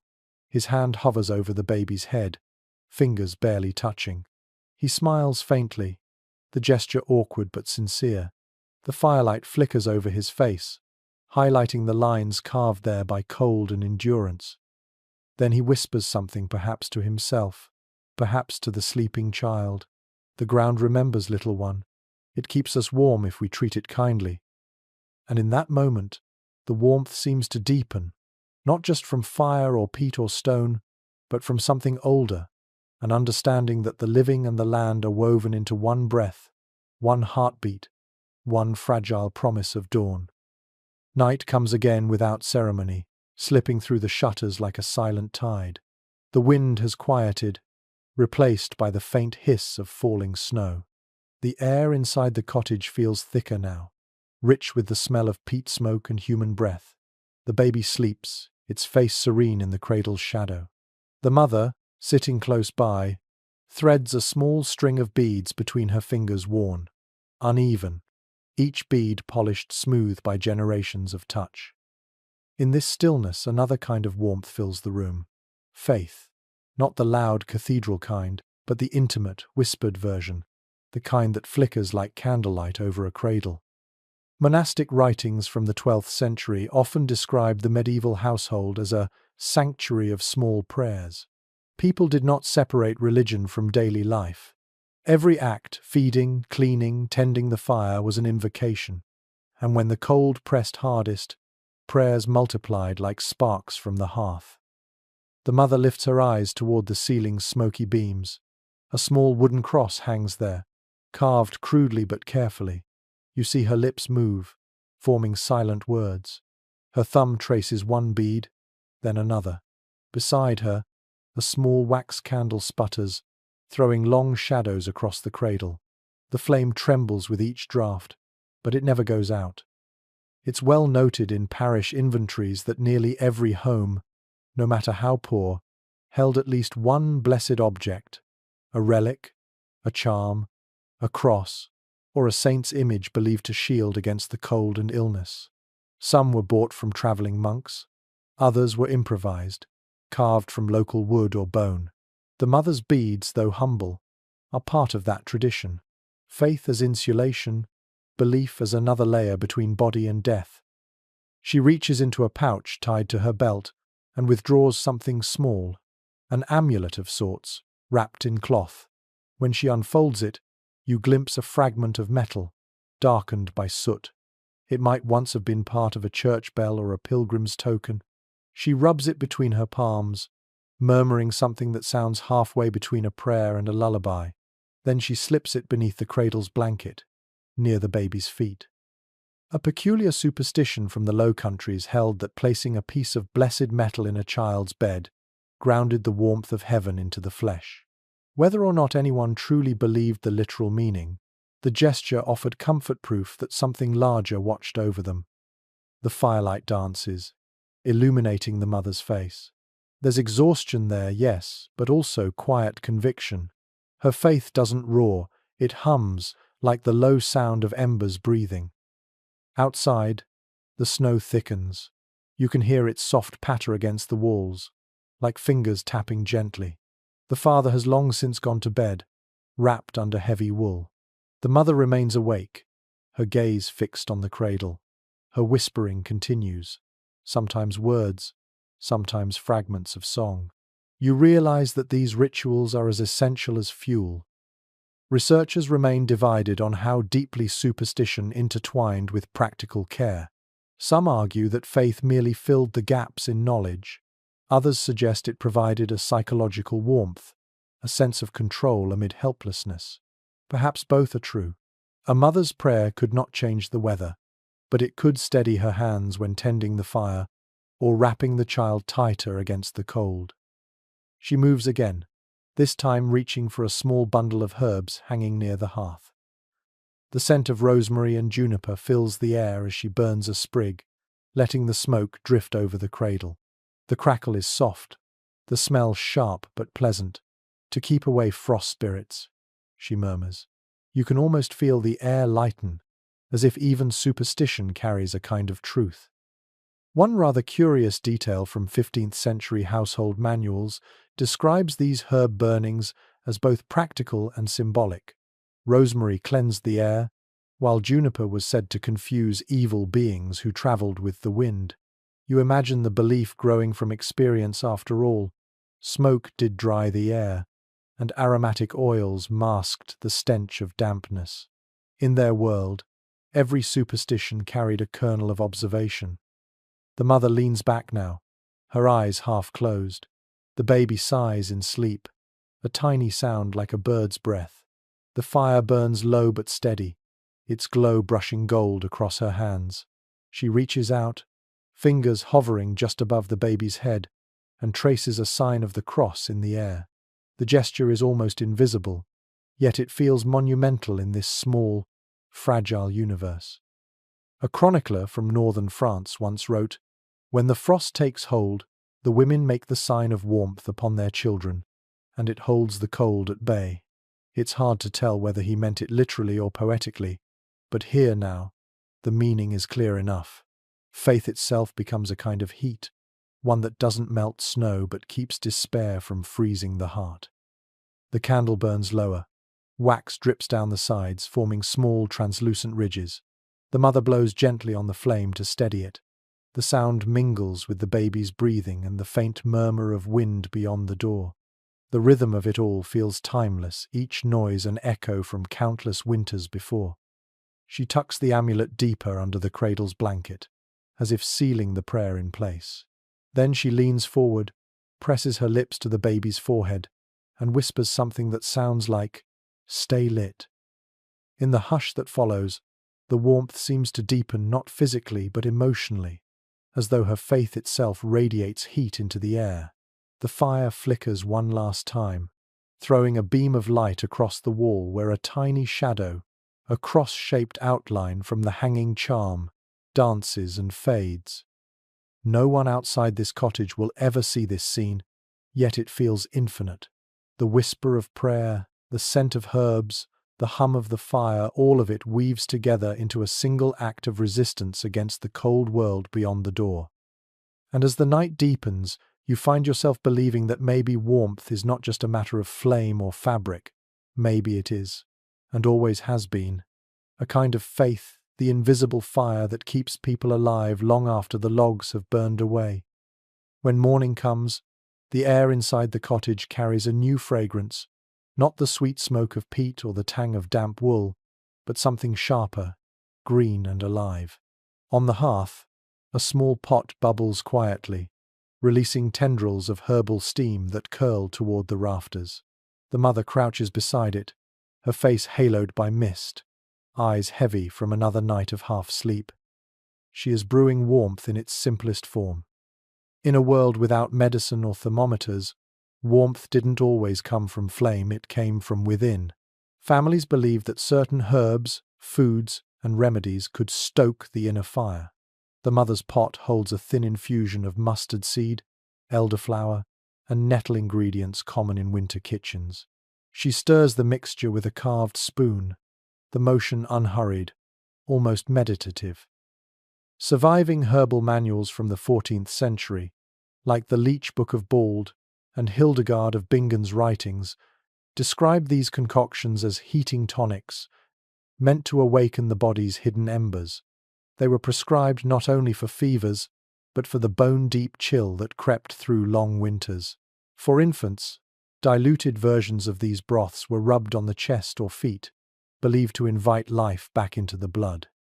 The smell is oddly comforting, pungent, yes, but earthy and familiar.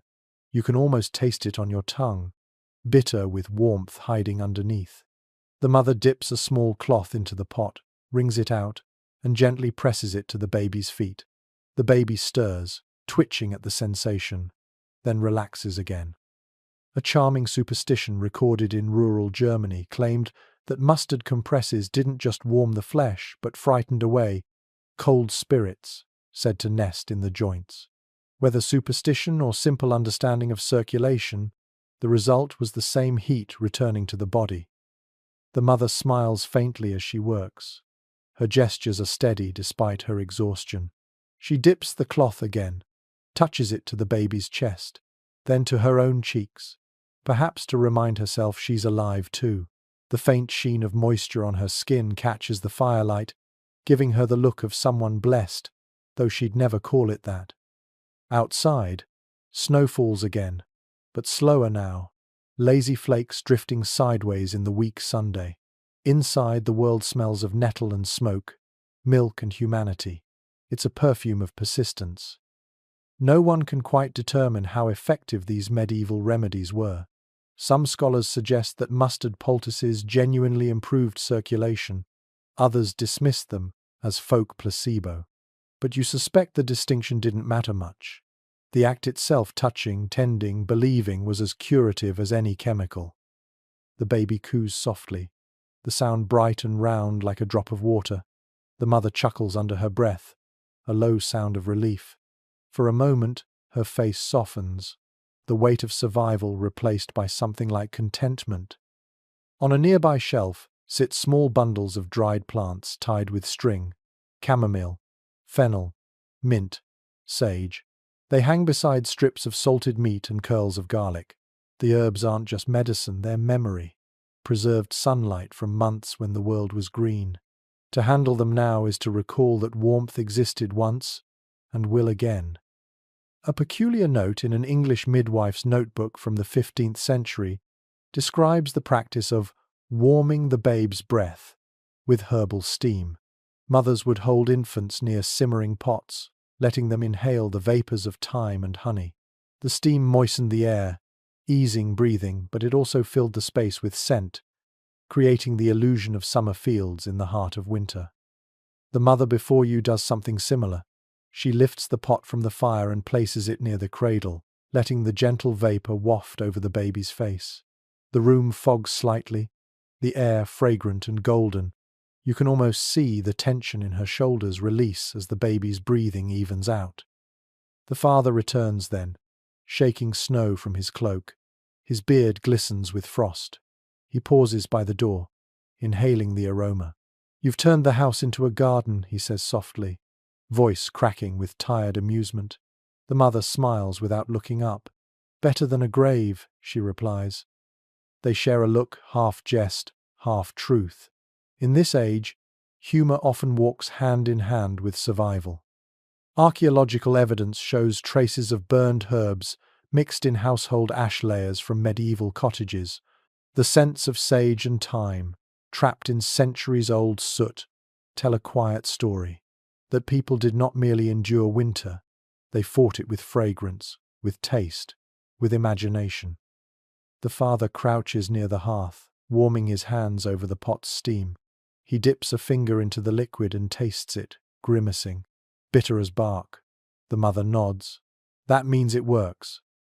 He laughs, the sound breaking the monotony of the day. Even the baby stirs, startled by the noise, before settling again. For a fleeting second, the entire cottage feels lighter alive, not just with warmth, but with humor, with love disguised as routine. Researchers remain fascinated by the emotional dimension of medieval healing. They note that many remedies required contact rubbing, pressing, wrapping, transforming medical care into intimacy. In an age when words of comfort were few, the body spoke through touch. The mother wrings the last of the herbal cloths and lays them near the hearth to dry. The air hums softly. The baby's skin glows faintly pink. She leans forward, her lips brushing the child's forehead. "You'll stay with me, won't you?" she whispers. It's not a question that expects an answer. It's a spell, a quiet contract between body and breath. The father sits beside her, silent. They both watch the pot simmer down to nothing, the herbs collapsing into dark residue. The room smells warm now, human and alive. Outside, the sky has softened from grey to silver. You close your eyes for a moment and imagine the scene multiplied across a continent. Mothers and fathers crouched beside similar fires, each brewing their own small miracle from what the earth provides. The ingredients change: mustard here, fennel there, but the intention is the same: to coax warmth into existence, to turn love into something you can smell and taste. The fire crackles softly, the pot hisses one last sigh, and the room falls into peace. The mother adjusts her shawl, the father leans his head back against the wall, and the baby sleeps, bathed in the scent of green life reborn in midwinter. And in that scent, you feel a truth that transcends centuries. Sometimes warmth is not what burns, but what heals. The next evening unfolds under a thin crescent moon, pale as milk, rising above the silent village. The snow outside gleams like crushed glass, the fields frozen stiff beneath their shimmering crust. Inside, a softer light reigns, one of fire, of breath, of murmured voices. The mother sits upright, a shawl draped over her shoulders, her gaze fixed on the door. Tonight, she waits for someone else to bring warmth, the midwife. You hear the knock before she moves. 3 short taps, one pause, then another, an old rhythm of arrival. The father rises, opens the door, and lets in a figure swaddled in layers of wool, her cloak powdered white. The midwife enters with a gust of cold, her cheeks flushed and eyes bright as embers. She smells of herbs and ash, and long walks through the dark. In nearly every medieval village, such women were both feared and revered. They were healers, birth keepers, secret keepers, keepers of warmth in every sense. It's documented in parish records and in church decrees that midwives often served as the closest thing to doctors for the poor. They tended to births, fevers, broken bones, and all the fragile boundaries between life and death. The midwife shakes the snow from her cloak and crouches near the hearth. "The cold's mean tonight," she says, rubbing her hands. Her voice carries a rough music, the rhythm of long experience. The mother offers her a bowl of broth. The old woman accepts it with a nod. You can see the lines on her face in the firelight, each one a winter survived. A curious note from a 14th century English church ledger describes the typical tools of a village midwife: a belt pouch filled with herbs, oils, and small charms, sometimes even a relic borrowed from the local priest. The church alternated between condemning and tolerating these women. Some clerics accused them of witchcraft. Others quietly blessed their hands, knowing faith alone could not stop frost or fever. The midwife sets down her bundle and unwraps a few objects: a flask of oil, a strip of linen, and a small clay pot sealed with wax. The air fills with the smell of resin and rosemary. She glances toward the cradle. "The little one sleeps well?" The mother nods. "He eats, he breathes steady, but the nights grow colder, and my firewood thinner." The old woman grunts. "Then we make more warmth with what's left." She reaches into her pot, scoops a paste of goose fat mixed with crushed herbs, and warms it near the fire. The scent rises sharp, medicinal. She dips her fingers in and begins rubbing the mixture along the baby's feet. the motion slow and deliberate. "This will keep the frost from biting too deep," she murmurs, "and the scent will keep bad luck from finding the door." There's something deeply comforting in her manner, a confidence that comes from decades of watching fragile lives pull through against impossible odds. You can almost feel her wisdom radiate like heat. A curious detail from a Welsh manuscript mentions that midwives in mountainous regions often slept in the homes of the newly delivered mothers during the coldest weeks, to watch the coals, the child, and the breath. It's a poetic description of guardianship, the idea that warmth must be watched as carefully as a heartbeat. The midwife settles onto a stool, holding her hands to the fire. "Your walls are good, your roof better," she says after a moment. "But remember, warmth is not just wood and wool, it's movement." The mother frowns slightly. "Movement?" The midwife nods toward the cradle. "Rock him often. Keep the blood awake. Sleep is for the old, not the new." Researchers today might call it early physical stimulation, but to her, it's simply instinct knowledge passed from hand to hand. The act of rocking, of touch, of rhythm, all create warmth. The human body, after all, is the oldest fire. The father listens quietly, his face thoughtful. He reaches for a log and adds it to the hearth, the sparks jumping high before settling again. The midwife smiles faintly. "That's right," she says. "Feed the flame before it hungers." She rummages in her pouch and produces a small cloth bag tied with red string. "Hang this above the cradle," she instructs. "Salt, rosemary, and a bit of bread inside. The first to keep spirits away, the second to scent the air, the third to remind you of life." The mother takes it reverently. You can see the relief in her eyes. It's not about belief, it's about having something tangible to hope with. There's an old saying from the Italian countryside that goes, "A midwife carries the sun in her hands." Watching this woman now, you understand why. She carries knowledge older than books, how to coax warmth from the smallest ember, how to read a fever in the eyes, how to outwit the cold through patience and touch. The midwife hums as she works, a tune so old it feels like it grew out of the earth itself. The baby stirs, sensing her presence, and lets out a small sigh before settling again. The rhythm of her humming matches the fire's pulse, a duet between human and flame. She pours a few drops of oil onto the hearthstones, murmuring words that sound half prayer, half promise. "To keep the house alive," she says. The oil sizzles, and the scent rises, a blend of rosemary, thyme, and mystery. The fire flares slightly, brighter than before. The shadows retreat into the corners, and the room glows warmer. The father stares for a moment, eyes wide. "How did you do that?" The midwife chuckles. "It isn't me, lad. It's the house remembering what heat feels like." It's a poetic notion that a home, like a body, can forget warmth and must sometimes be reminded. As she finishes, she sits back, sighs, and gazes into the fire. Her expression softens. "You've got a strong one," she says, nodding toward the cradle.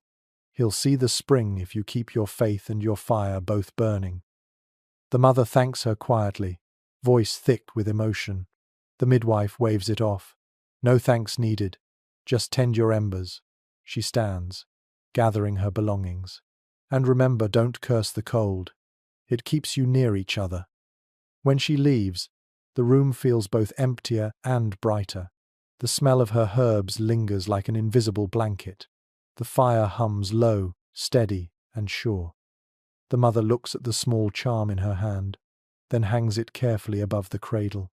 The baby stirs again, its face brushed by the faint scent of rosemary. The mother smiles. Outside, the moon climbs higher, pale and watchful.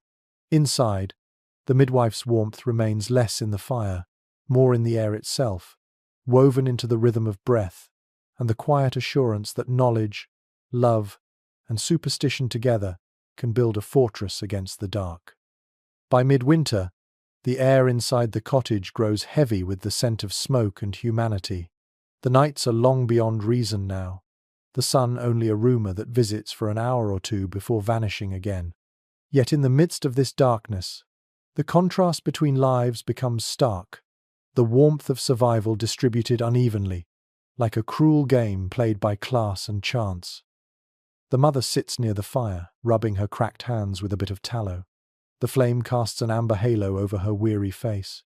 She's been told that the noble families in the castle down the valley keep whole halls lit through the night fires in every chamber, tapestries thick enough to silence the wind. She's heard of wet nurses dressed in velvet, babies wrapped in silk, and beds layered with fur from beasts she'll never see. It's a truth confirmed by estate ledgers and household records. The wealthier the family, the warmer the child. Nobles slept beneath feather mattresses stuffed with down and lined their nurseries with stone braziers. Their infants wore bonnets of ermine and fox, while peasants' children fought for scraps of wool. Survival, like everything else in the medieval world, obeyed the hierarchy of privilege. The father returns from the fields, his cloak stiff with frost. He drops a bundle of sticks near the fire and exhales a cloud of breath.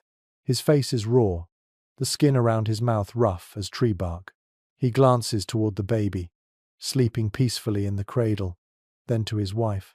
"They say the Baron's child has never felt a winter draught," he mutters, bitterness folded inside fatigue. She looks up at him, quiet for a moment.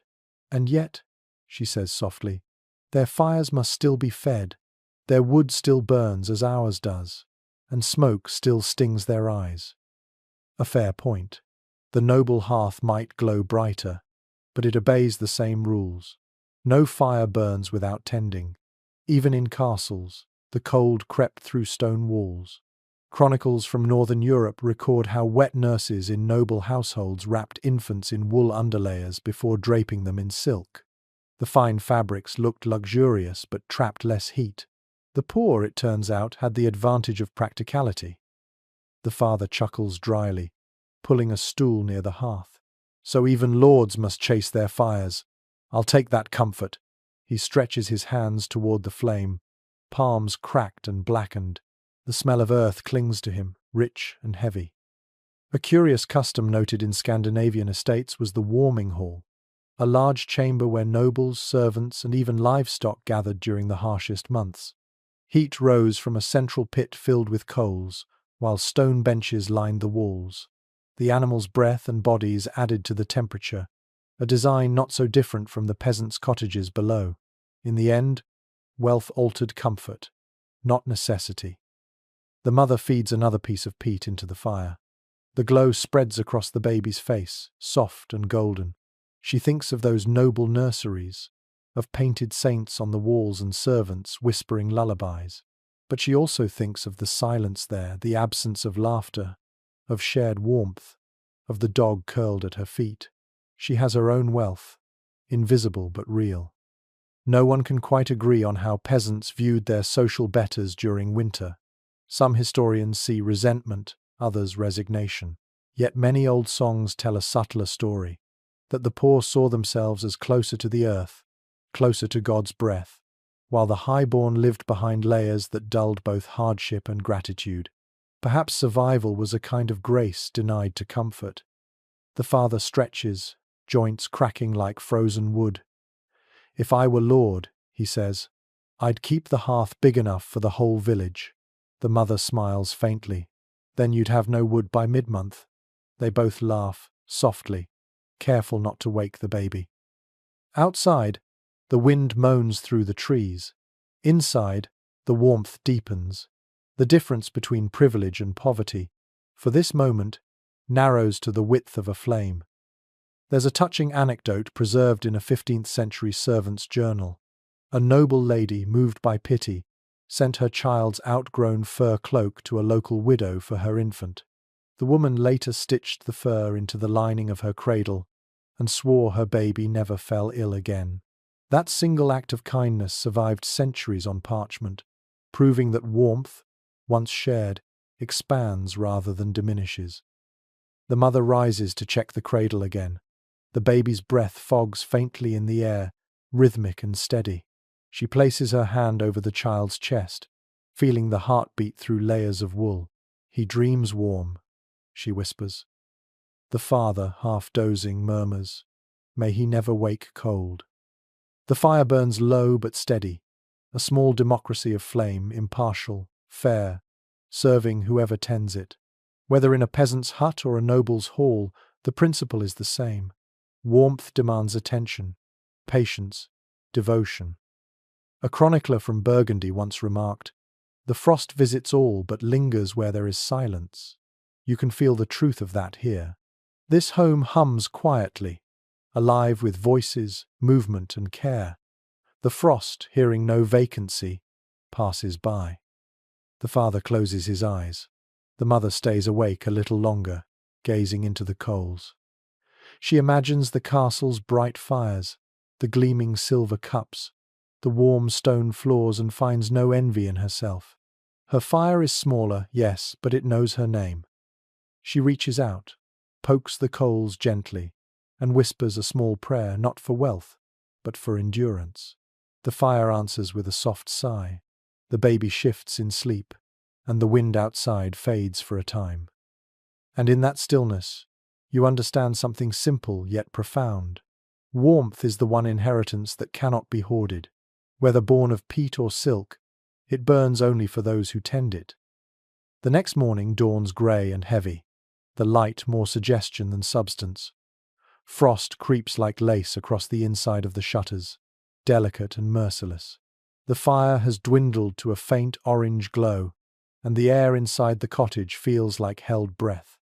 The baby stirs in its cradle, whining softly, a sound that pierces through the hush. The mother is already awake, she always is, and the rhythm of survival begins again. You watch her as she checks the coals, adds a piece of peat, then a handful of kindling. The flame catches slowly, sighing into life. She moves next to the cradle, unwrapping the baby from its swaddling, checking fingers and toes for warmth. Satisfied, she lifts the child to her shoulder, humming a low, tuneless murmur. The smell of smoke and wool fills the air, thick and intimate. Today, her concern is not just heat, but food. The cupboard is nearly empty, only a few crumbs of bread, a small clay pot of honey, and a handful of oats. The father is away, helping a neighbour butcher an ox. They'll be paid not in coin but in marrow bones, rich and heavy with promise. Until then, she must feed both herself and her baby with what little remains. Household accounts from medieval villages often speak of the hungry weeks, the deep winter months when stored grain ran low, when milk soured in the cold, when vegetables froze in their pits. Mothers, especially those nursing, bore the brunt of that hunger. Milk supply faltered, and babies grew restless, feeding more often in a silent plea the body could not always answer. The mother stirs a small pot of water over the fire, adding the oats and a spoon of honey. The mixture thickens slowly, bubbling in the low light. The smell is faintly sweet, almost nostalgic, a reminder that luxury can sometimes be a single spoonful of sugar. She dips a bit onto her finger, tests it, then tastes. It's bland, but warm. She eats a few mouthfuls, saving the rest for later. Then, with practiced care, she lifts her blouse and settles the baby to her breast. The child latches eagerly, and the room fills with the sound of small, rhythmic sucking life in its quietest form. She exhales slowly, eyes closing for just a moment, exhaustion written in the curve of her back. One intriguing entry from a 13th century midwife's ledger advises mothers to keep the babe close and warm while eating, for hunger flees from heat.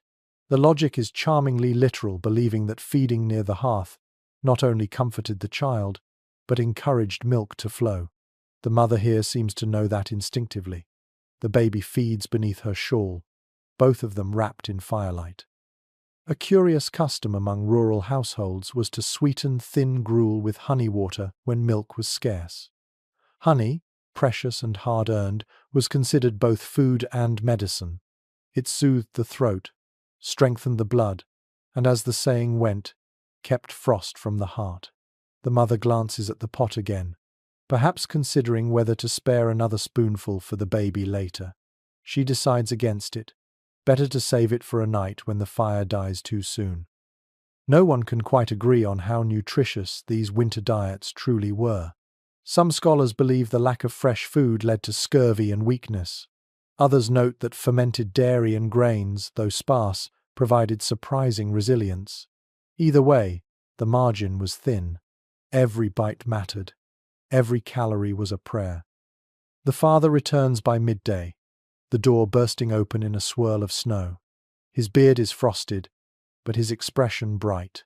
He carries a bundle wrapped in linen, the smell of meat and bone rising through the fabric. The mother's shoulders relax for the first time all day. He unwraps the parcel near the fire. 2 marrow bones, a slab of fat, and something unexpected, a small pot of milk. A gift, he says, grinning. The ox was good to us. You can almost feel the temperature in the room rise not from the fire, but from gratitude. The mother pours the milk into a pot, mixing it with a bit of honey and oat flour. She stirs as it thickens into a creamy, golden mixture. The baby watches from her lap, eyes wide and curious. There's a saying found in a 14th century manuscript: warm milk makes a warm child, and a warm child makes a mother smile. You understand now why that simple truth survived for generations.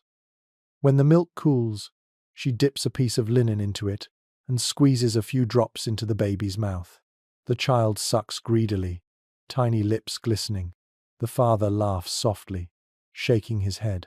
You spoil him, he says. Better spoiled than frozen, she replies, and there's pride in her tone. Archaeological studies of kitchenware from medieval cottages reveal residues of animal fat, milk, and honey clinging to the insides of pots. It's a quiet testament that even when food was scarce, families found ways to make nourishment gentle, warming, comforting, shared, the chemistry of love, translated into milk and fire. The mother finishes feeding the baby and rocks him gently, her eyes shining in the firelight. The father gnaws on a bone, the sound rhythmic and almost reassuring.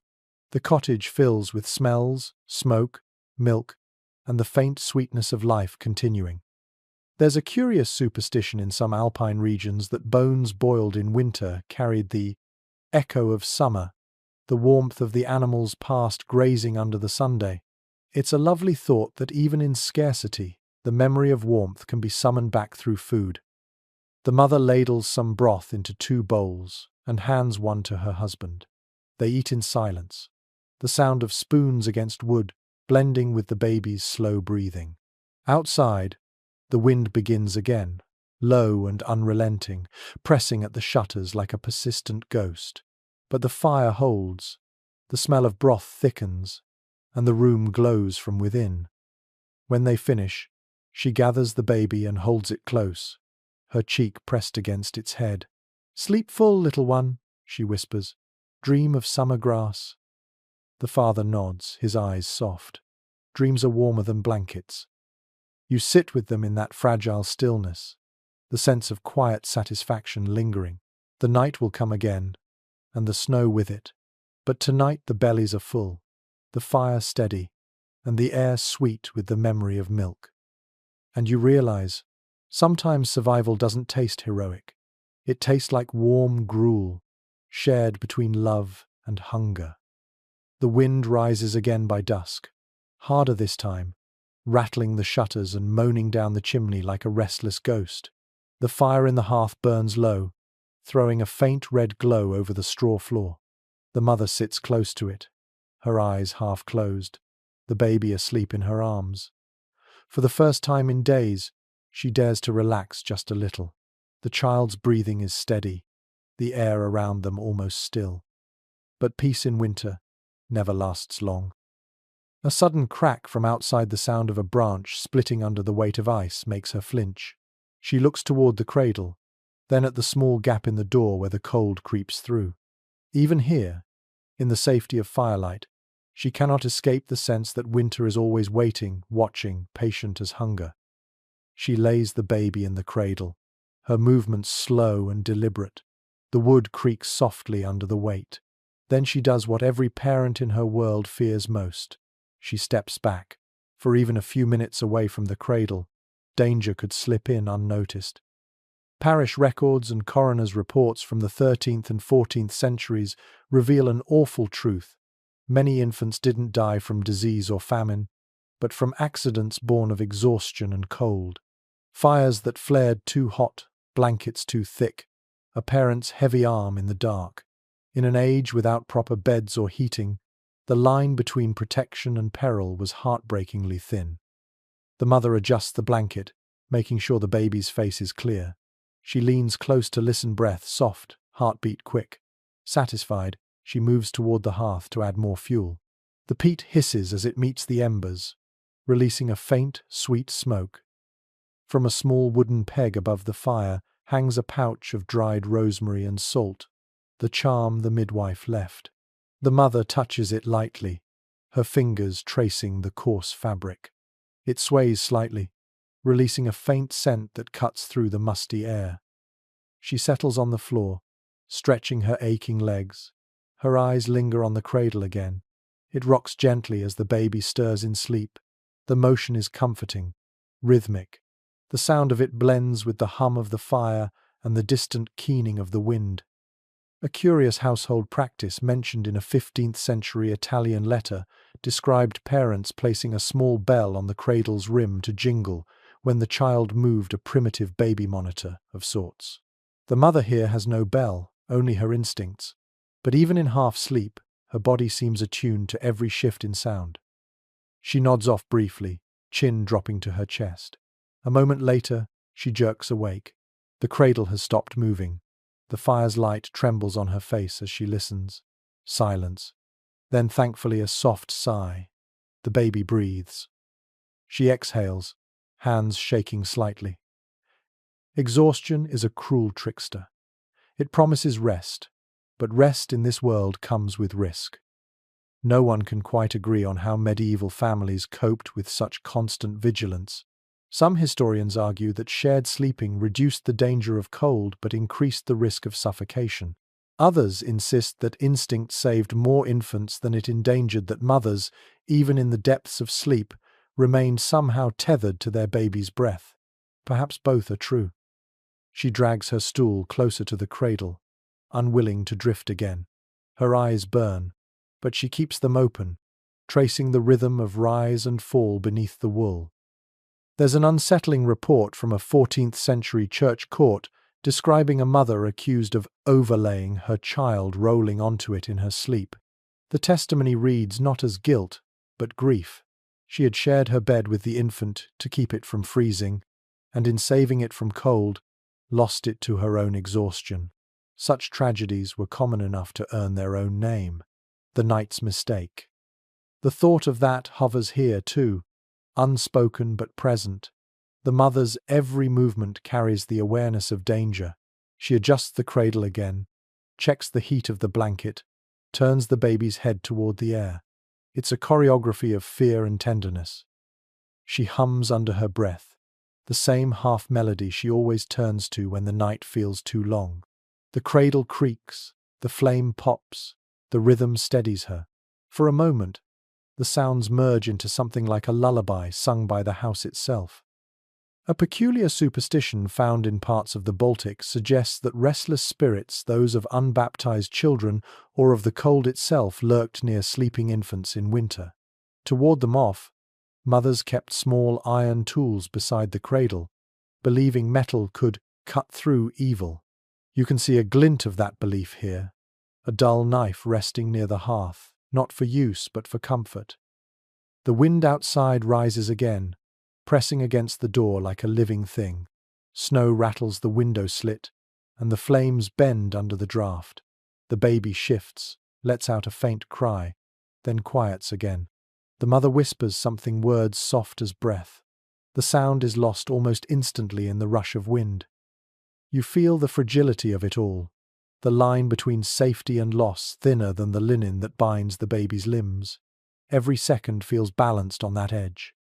Researchers today see patterns of remarkable intuition in medieval parenting, the way mothers positioned cradles between fire and wall, rotated them to catch radiant heat, layered fabric to trap air. Yet even the most careful could only do so much. Death in winter was a constant guest, always waiting at the edge of the firelight. The mother stirs the coals again, chasing the shadows back. Her eyes glisten in the flicker, red and tired but determined. She leans forward, one hand on the cradle's edge, and begins to rock it gently. The cradle creaks in rhythm, steady and soft, and she hums louder now, fighting sleep with song. The baby's lips twitch, the faint ghost of a smile. The fire responds with a brighter glow, as though lending its voice to the lullaby. Outside, the storm rages, but inside, sound and warmth weave together into a fragile barrier. It's not perfect, it's not permanent, but for tonight, it's enough. The baby drifts deeper into sleep, and the mother lets her head rest against the cradle's rim. Her eyelids flutter but never close completely. She knows the risks too well. And as the night stretches endlessly, you can almost hear the unspoken mantra in her mind, one shared by countless mothers across centuries of winter. Stay alive, stay breathing, stay warm. The cradle rocks on. The fire breathes, the snow falls, and the world holds its breath with them. The next morning arrives grey and slow, the kind of winter dawn that barely deserves the name. The snow outside is so deep now that the door opens only with effort, and the world beyond is hushed in a stillness so complete it feels holy and a little menacing. The mother pulls her cloak tighter and peers through the gap, her breath rising like smoke. Somewhere in the distance, a church bell tolls once, its note dull against the muffled air. It's Sunday, and despite the cold, faith must be tended, just as fires must. She hesitates before closing the door again. The thought of baptism crosses her mind. Her child is already several months old, but in this frozen valley, water and salvation do not always arrive on time. For centuries, baptism was not just a spiritual duty, it was an act of protection. Unbaptized infants were said to hover dangerously close to the realm of spirits, vulnerable to illness and misfortune. Medieval church records tell of priests traveling on foot or by sled to baptize children in midwinter, often breaking the ice on rivers or wells to bless the water. The practice was brutal, both for the officiant and for the child. It's said that some infants screamed from the shock of cold before falling suddenly silent, their small hearts overwhelmed. Yet families still insisted better a soul shivering on earth than wandering lost in eternity. The mother stands by the fire, her baby pressed against her chest. The idea of carrying him to the chapel through the snow chills her more than the wind ever could. She whispers a prayer to the Virgin, asking for forgiveness, or maybe permission to wait until spring, until warmth returns to the world. A curious entry in a 14th century parish roll mentions that when winter made baptism impossible, mothers performed a form of half-blessing at home. They would warm water by the hearth, trace the sign of the cross on the baby's forehead, and speak a few sacred words. It wasn't official, but it was hope, and sometimes hope was enough. You watch her now as she sets a small clay bowl near the fire. She fills it with melted snow, stirs it with her finger, and murmurs something you can't quite catch. The baby blinks up at her, its cheeks red from the heat. When the water is just warm enough, she dips her finger again and touches it to the baby's brow. The droplet gleams briefly before vanishing into the skin. She whispers the words she's heard from the priest so many times, "In the name of the Father, and the Son, and the Holy Ghost." Her voice cracks near the end, more from exhaustion than reverence. The baby gurgles softly, unbothered. The fire pops once, a faint echo of affirmation. There's something achingly tender about this private ceremony, the merging of faith and motherhood in a single gesture. She's not defying doctrine, she's reshaping it to fit her reality. In this world, warmth and grace are interchangeable. No one can quite agree on how the Church viewed such acts. Some scholars call them blasphemy, others mercy. There are even records of priests retroactively blessing mothers who took matters into their own hands, quietly acknowledging that in winter rules bent like frozen branches. The father enters then, brushing snow from his shoulders. He looks toward the cradle, then at his wife. "I heard the bell," he says quietly. "Did you go?" She shakes her head, glancing at the bowl. "Not to the church," she replies. "But he's blessed. The fire saw to it." The father studies her for a long moment, then nods. "Good," he says. "The fire's holier than the ice." He kneels by the hearth, adding another piece of peat. The flame flares, golden and alive. The baby stirs, waving a hand toward the light, as though reaching for it. A curious superstition from the Pyrenees suggests that newly baptized children could see spirits of warmth, the souls of old fires hovering around the hearth. Parents were told not to disturb them, for those flames were the guardians of the young. You imagine that now, faint halos of heat moving through the smoky air, unseen protectors in the coldest months. The mother wraps the baby again and hums softly, the same melody as always, part prayer, part lullaby. The father sits beside her, silent, gazing into the fire. The sound of the wind outside is distant now, muffled by snow and faith alike. After a while, she lifts the bowl and pours the leftover water onto the hearth. It hisses as it touches the coals, a brief, sharp sound that fades into steam. The smell is strange, clean, metallic, almost sacred. Archaeologists have found similar signs in the hearth pits of old homes, thin layers of charred residue containing traces of salt and minerals, evidence perhaps of holy water poured into fire. Whether ritual or accident, the effect is undeniable.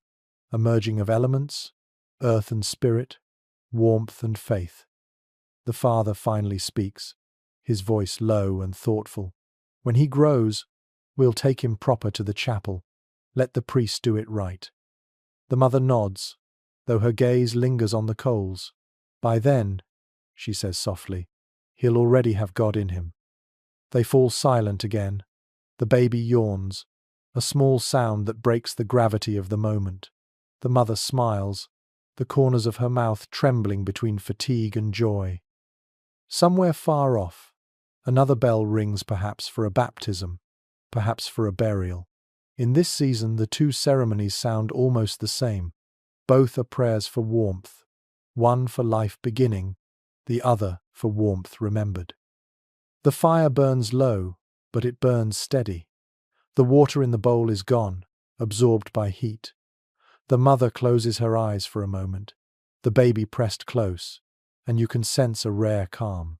The air feels lighter now, as though her whispered blessing has spread beyond the cradle, wrapping the room itself in a thin, invisible grace. And as you listen to the faint crackle of the fire, you realize that in these frozen months, faith and flame share the same language. Both are small, fragile lights that must be fed constantly, or the darkness will win. The snow hasn't melted in weeks, but the world keeps moving anyway. The cottage sits like a small pulse of warmth in a white landscape, smoke curling from its roof into a sky so pale it seems drained of color. Inside, everything smells of life, clinging on peat smoke, wool, milk, and the faint sweetness of dried herbs hung by the beams. The mother stirs from her seat by the fire, brushing crumbs from her lap. The baby lies awake today, eyes wide, tracing light with its gaze. The soft crackle of the hearth is a lullaby of its own. Today, she will wash the child. Not with river water, the streams are locked in ice, but with snow melted by fire. The ritual of cleansing has survived even this season of scarcity. Medieval mothers believed that washing kept not only the skin but the spirit clear. Cleanliness was warmth, in its own way a defense against sickness, against despair. A line from a 13th century monastic guidebook advises, "Wash the child as thou wouldst tend a flame gently, and lest it die." You can almost feel those words living in her movements now. She fills a small pot with snow and places it near the coals. The hiss of melting ice fills the room, sharp and satisfying. Soon, steam begins to rise, thin and silvery. She tests the temperature with her wrist, nods, and pours the warm water into a wooden bowl. The scent of wood and heat mingles in the air. The baby coos, sensing something about to happen. The mother smiles faintly. "Not too hot, little one," she murmurs. "Just enough to fool the frost." No one can quite agree on how often medieval families bathed their infants. Some sources claim daily washing was rare and dangerous in cold weather. Others speak of regular cleansing nights, especially before feast days.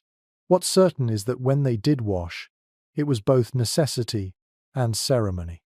She dips a cloth into the bowl, wrings it out, and begins to wipe the baby's face, careful around the eyes and mouth. The child squirms but doesn't cry. The smell of warmth and clean wood fills the air. A curious detail from a 14th century midwife's account describes how mothers added salt to the wash water to teach the skin to be brave. The mother here follows that old wisdom. She sprinkles a pinch into the bowl, whispering a few words as it dissolves. "So you'll not fear the cold," she says softly. Steam curls around them both. The baby's cheeks glow pink, the contrast striking against the pale wool of the swaddling. The mother continues neck, arms, fingers, toes her touch both brisk and tender. Each motion is deliberate, rhythmic, like a prayer made visible. Scholars still dispute whether these washings were more about hygiene or ritual. Some argue that the salt and herbs offered genuine antibacterial effects. Others believe they were symbolic, acts of protection disguised as cleanliness. Perhaps both are true. In this world, science and faith share a hearth. The father returns midway through the ritual, carrying a bucket of frozen milk from the shed. He pauses at the door, watching silently as the mother dries the baby with a square of linen warmed by the fire. "He looks new again," he says softly. She laughs under her breath. "That's the trick of it. Keep them new long enough, and maybe they'll forget the cold." The father sets the bucket near the door, then crouches beside them. His breath fogs the air, but the warmth near the fire is enough to keep frost at bay. He watches as she massages the baby's limbs with a few drops of oil rendered fat mixed with crushed rosemary. The smell is rich, comforting. "That was your grandmother's way," he says. "Yes," she answers. "She said oil keeps the skin soft and the soul from cracking." An odd phrase, yet you understand it. In a world where the body was the first line of defense against the elements, caring for the skin was almost sacred. Archaeological traces of salves made from animal fat, beeswax, and herbs support this idea. Warmth stored in touch, protection absorbed through care. The baby yawns, arms stretching upward like small twigs toward light. The fire reflects in its dark eyes, two tiny suns dancing. The mother wraps it in fresh linen, binding each layer snugly, her movements firm but gentle. When she lifts the child, the bundle gives off its own heat, faint but alive. There's a curious custom from Icelandic sagas describing how infants were sometimes placed briefly near open coals after washing not close enough to burn, but to teach them the fire's language. It was thought that those who knew the warmth early would fear the cold less as they grew. The idea lingers here in spirit. The mother holds the baby near the hearth, whispering something soft. "This is fire," she says. "It keeps you, and you must never forget it." The father nods, his expression caught between reverence and practicality. He adds, "And never touch it without asking." She smirks. "You learned that too late." They share a laugh, a sound that feels startling after so many days of silence. The baby stirs at the noise, eyes fluttering, then settles again. Researchers note that laughter in winter households served more than emotional relief. It physically warmed the body, quickening breath and blood flow. Maybe that's why these moments feel brighter than the flames themselves. The mother sits back, holding the baby close, wrapped tight in linen and love. The air smells of salt, rosemary, and smoke, the signature scent of survival. She rocks slowly, humming her endless tune. The father leans against the wall, his eyes softening. "You make it look easy," he says. "It isn't," she answers simply, "but nothing worth keeping ever is." Outside, the snow begins to fall again. heavier this time, the flakes tapping gently at the window. Inside, the child sleeps, newly bathed, newly blessed. The mother's eyes linger on the bowl of water cooling near the hearth, the salt glittering faintly at the bottom. She will pour it outside later, onto the frozen ground, as her own mother did, returning the warmth to the earth so it may come back when needed. And as you watch her cradle the child, the fire painting gold across her tired face, you realize that this small ritual of washing is not merely about cleanliness or custom. It's about renewal, an act of defiance against the endless winter. In every age, warmth begins with touch, and in this room, where snow presses against the door and night hangs heavy beyond the walls, touch is the only miracle that never fades. The storm breaks overnight, but morning brings a different kind of trial, the kind that creeps in quietly rather than roaring through the roof. The wind has fallen still, and yet the cottage feels colder than ever. It's the kind of cold that seeps into joints, into marrow, into the unspoken parts of a person's will. The mother wakes to the sound of coughing. It's not hers this time, it's the baby's. A small, wet gasp, the kind that makes the air itself pause. She sits upright instantly, her breath clouding in the dim light. The cradle beside her creaks as she leans over it. The baby's eyes flutter open, cheeks flushed too red, lips pale. Illness is no stranger to winter. It arrives uninvited, invisible, and stays too long. For medieval families, it was the enemy they feared most, not wolves or hunger, but the slow fever that drained warmth from within. Monastic infirmary records from the 13th century describe winter coughs as the frost's whisper, an ailment that came when the body forgot how to breathe heat. Mothers knew the signs: a rattle in the chest, a weakness in the cry, a child's warmth that wasn't health but fever. The mother lifts the baby, pressing it against her shoulder. The small body is hot to the touch, damp with sweat. "Hush, love," she whispers. "It's just the cold leaving you." But she doesn't believe it. Her voice wavers. She rocks faster, her own pulse quickening. The father stirs from his place near the hearth, rubbing his eyes. "He's burning," the mother says. The father reaches out, his hand trembling slightly as he touches the baby's forehead. "Aye," he murmurs. "It's the fever." They've seen it before in neighbors' homes, in the graves by the churchyard. Winter sickness spares no one. The fire crackles, indifferent.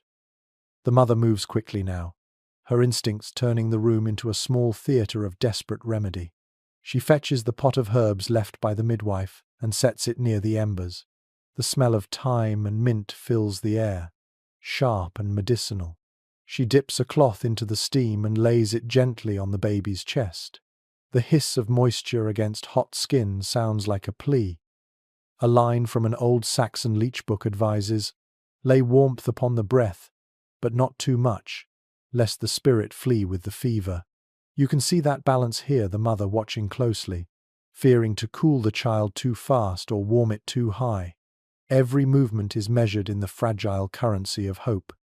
She murmurs prayers between tasks, her voice low and rhythmic. "Breathe easy, breathe deep. The frost cannot hold you." Her hands tremble, but her eyes are steady. The father kneels beside her, uncertain but willing. "What can I do?" "Fetch snow," she says, "and the herbs from the beam." He obeys without question. When he returns, his beard is white with frost. He hands her a handful of snow, which she wraps in linen and presses lightly against the baby's head. The sound of melting fills the silence, a small, fragile rhythm. Scholars remain divided on whether medieval remedies truly helped fevers or only gave comfort. Some argue that herbs like thyme and mint had genuine antiseptic qualities. Others say survival depended more on luck and warmth. Perhaps both are true. In this moment, science doesn't matter. Love is the only medicine she trusts. A peculiar belief from the French countryside held that fever was a kind of wandering spirit that entered through the mouth. Mothers were advised to whisper sweet things to coax it back out. You can almost hear that belief in her soft words now, half healing, half lullaby. "Go now. she murmurs to the invisible ailment. "There's no place for you here." The firelight glows brighter, as though understanding the urgency. The room feels tighter, smaller, the air thick with steam and fear. The baby's breathing comes unevenly, then steadies, then stumbles again. The mother rocks harder, her body moving as if in prayer. The father crouches near the fire, grinding dried herbs with a stone. "My mother used this when I was small," he says, his voice trembling. "Rosemary and lard, it draws the heat out." He hands the mixture to her. She rubs it gently onto the baby's feet, her fingers shaking but precise. The smell fills the air earthy, raw, alive. The baby coughs once more, then settles. The silence that follows is unbearable. The mother's shoulders stiffen, and she leans close, listening, their faint breathing. She lets out a shuddering sigh, tears streaking down her smoke-stained face. You realize that in this house, hope is never loud. It's a whisper, a shallow breath, a flicker that refuses to die. The father sits back on his heels, staring into the fire. "If he lives," he says softly, "it will be the herbs or your hands that saved him." She shakes her head. "No, it will be the fire, always the fire." And you believe her. There's a record from a 14th century monastery describing a mother who slept with her fevered child against her bare skin, believing that her warmth could burn away the frost inside him. Doctors later scoffed. But the story endured because it sometimes worked. Human heat, steady, instinctive, generous, remained the one remedy that never needed proving. The mother wraps the baby tightly now, pulling him against her chest. His breath warms her skin. She hums softly, the sound half prayer, half exhaustion. The rhythm is ancient, the same song countless mothers must have sung through countless winters. The fire pops, and for a moment, the baby lets out a sigh, not a cry this time, but something peaceful. The mother's face softens. The fever isn't gone, but the worst has passed for now. The father adds another piece of peat to the fire. The flame brightens, painting the room in amber and shadow. He leans back, exhausted, but there's relief in his silence. No scholars can fully explain how love manages to alter the air in a room. Yet here, the proof burns quietly between the three of them, the baby's breathing, the warmth of bodies, the faith that tomorrow will come. The night will bring another test. It always does. But for now, the cradle hums with the sound of life continuing. The fire glows steady, the smoke drifts upward, and the wind outside grows tired of knocking. The mother closes her eyes, still holding the child. The father keeps watch beside the hearth. Between them, the flame burns on, patient and small, like the heartbeat of the world itself. The next morning breaks in silence. The storm has finally moved east, leaving the world bright and cruelly still. Snow stretches unbroken for miles, the sun pale and distant, like a coin pressed against glass. Inside the cottage, the light that filters through the window slit looks almost holy, turning the smoke in the air to gold dust. The baby breathes softly. No cough this time, no restless twitch. The fever has passed. The mother barely dares to believe it. She runs her fingers gently along the baby's cheek, still warm, but no longer burning. Relief fills the room like a tide, slow and deep. She doesn't cry. She's too tired for that. She simply exhales, her shoulders loosening for the first time in days. "You stayed," she whispers to the child, as if the very words might break the spell. The father is already outside, his boots crunching through the crusted snow. The sound echoes faintly, then fades. He's gone to thank the neighbors who lent the herbs and check whether the midwife still lives. Rumor has it the cold took 2 old souls down in the lower valley. The silence he leaves behind is heavy, but peaceful. It's remarkable how quickly stillness can transform into gratitude once death has passed it by. The cottage feels lighter now, as though the air itself has been rewarmed by joy. Most chroniclers of the period noted that recoveries, when they came, were celebrated not with feasts but with quiet acts, cleaning, baking, sweeping. The mother follows that ancient instinct. She moves through the room in calm, deliberate motions, stirring the fire, folding the cloths, hanging the herbs closer to the warmth. The rhythm of maintenance feels sacred after the chaos of survival. A curious practice recorded in 14th century France describes the sweeping of sickness, in which families would gather every item touched by an illness and either wash or burn it by the hearth, believing the disease lingered in objects. The mother here performs her own small version, rinsing the linen in warm water, feeding the damp scraps to the flame. The smell that rises is sharp, almost purifying. She hums while she works, not the lullaby she usually sings, but something older, wordless, slow, steady. Her voice blends with the fire's crackle, a duet between woman and element. The baby stirs in its cradle, half awake. The mother pauses, drying her hands on her apron, and leans over. "Hungry again, are you?" she murmurs. The tone is gentle, teasing. She sits and feeds the child, one arm cradling, the other still moving absent-mindedly, rocking the cradle's edge. Historians still discuss whether nursing mothers in winter suffered more than others, deprived of fresh food and Sunday. Some suggest the scarcity weakened both mother and child.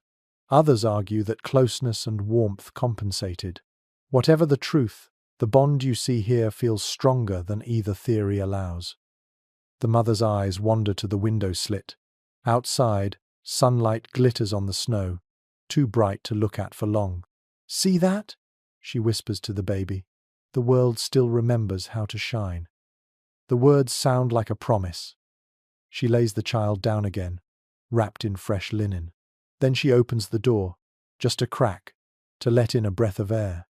The cold hits instantly clean, sharp, alive. She breathes it in deeply before closing the door again. The smell of frost lingers on her skin. It was believed in many regions that after illness, a home should taste the world again, that the air outside, even in winter, could renew a soul. You can sense that belief here in her careful act, half science, half ritual. When the father returns, his cheeks are windburned but smiling. "The midwife's still alive," he says, setting down a bundle of kindling. "Told me to tell you she knew the child would fight." The mother laughs softly, shaking her head. She always knows. He looks toward the cradle. He sleeps? Like someone who's done his share of work. The father kneels, peering at the tiny face, and you can see awe written there, the kind that humbles rather than exalts. He crosses himself silently, a gesture so natural it barely interrupts his breathing. "Thank you, Lord," he murmurs. Then, softer, "And thank you, fire." A strange footnote from a 15th century diary reads, "We pray not to the flame, but through it, for it listens when nothing else does." Watching them now, you understand what that means. Faith, warmth, and gratitude share the same language here. Quiet, repetitive, persistent. The father begins to mend a broken handle on one of the buckets. The mother sweeps the floor again, though it hardly needs it. Their movements are slow, synchronized, content. The rhythm of ordinary life work. Rest. Breath returns like a long-lost friend. A neighbor knocks briefly on the door, bringing a loaf of barley bread as thanks for yesterday's help.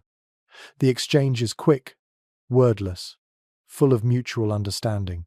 In winter, kindness is its own currency. As the light fades again, the mother sits near the hearth, the baby asleep on her lap. She strokes the child's hair, tracing tiny circles with her thumb. "You beat the frost," she whispers. "Now you must learn to love it." It's an odd phrase, but not without truth. For those who live through winters like this, survival isn't just endurance, it's acceptance.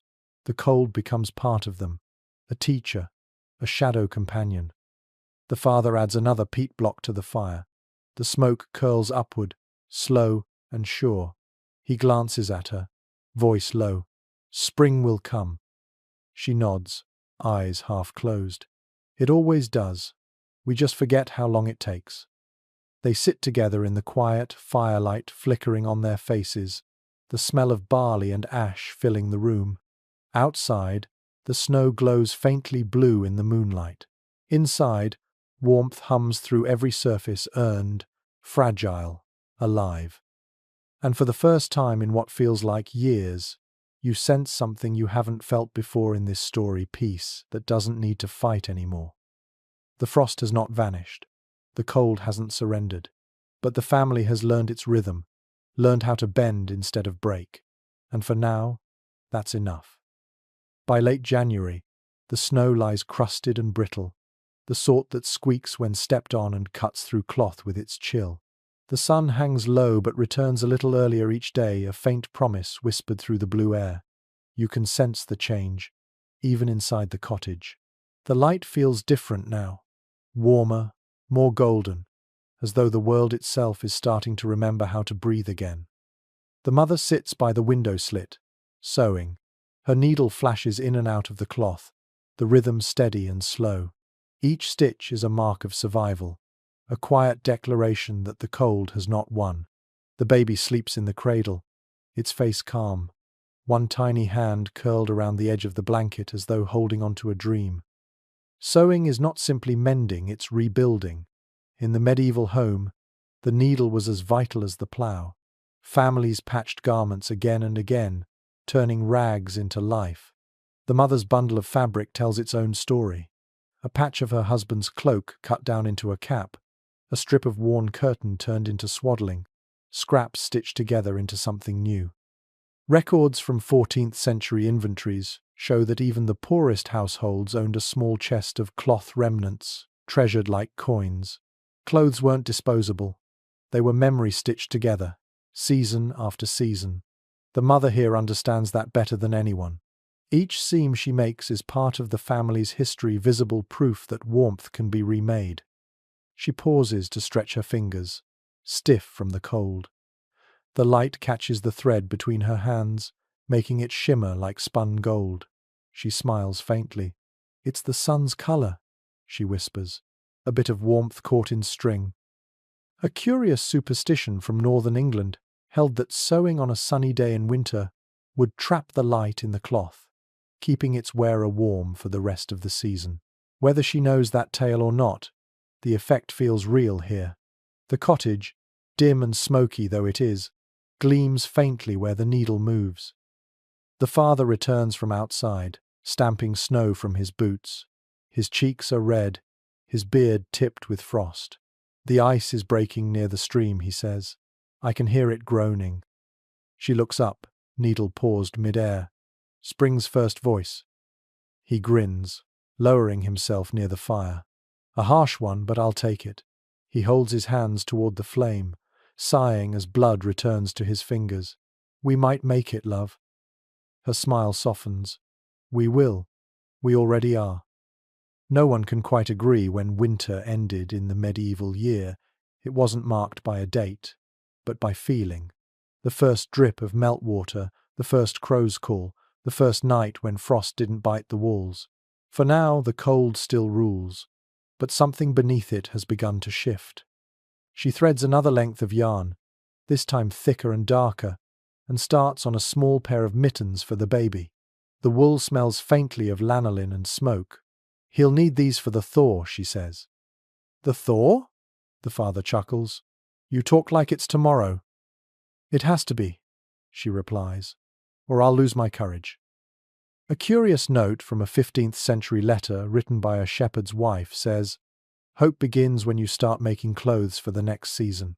The act itself was an act of defiance, believing that the future would come, even when the world outside said otherwise. The mother hums softly as she works. The song is lighter now, almost playful. You realize she's changed the rhythm. Her lullaby has become something closer to a tune for spring. The fire pops, keeping time. The father rises and begins to repair the roof above the hearth. Small cracks have opened where snow melted and refroze. He scrapes at the thatch, adding more straw and pressing it down. The smell of wet earth fills the room.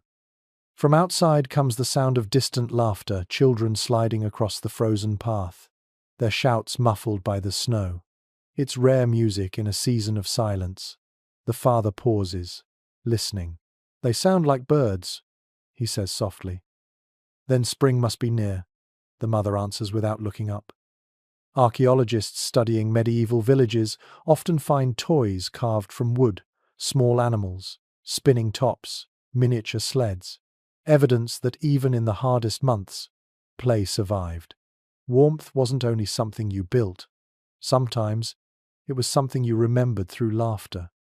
The baby stirs, stretching under its blanket. The mother leans over, brushing a strand of hair from its forehead. The motion is small, but it carries all the tenderness in the world. "You hear that?" she whispers. "That's what happiness sounds like." The father lowers himself beside her, resting one hand on her shoulder. For a moment, they sit quietly, watching the fire. Smoke curls upward, carrying the scent of pine resin and peat.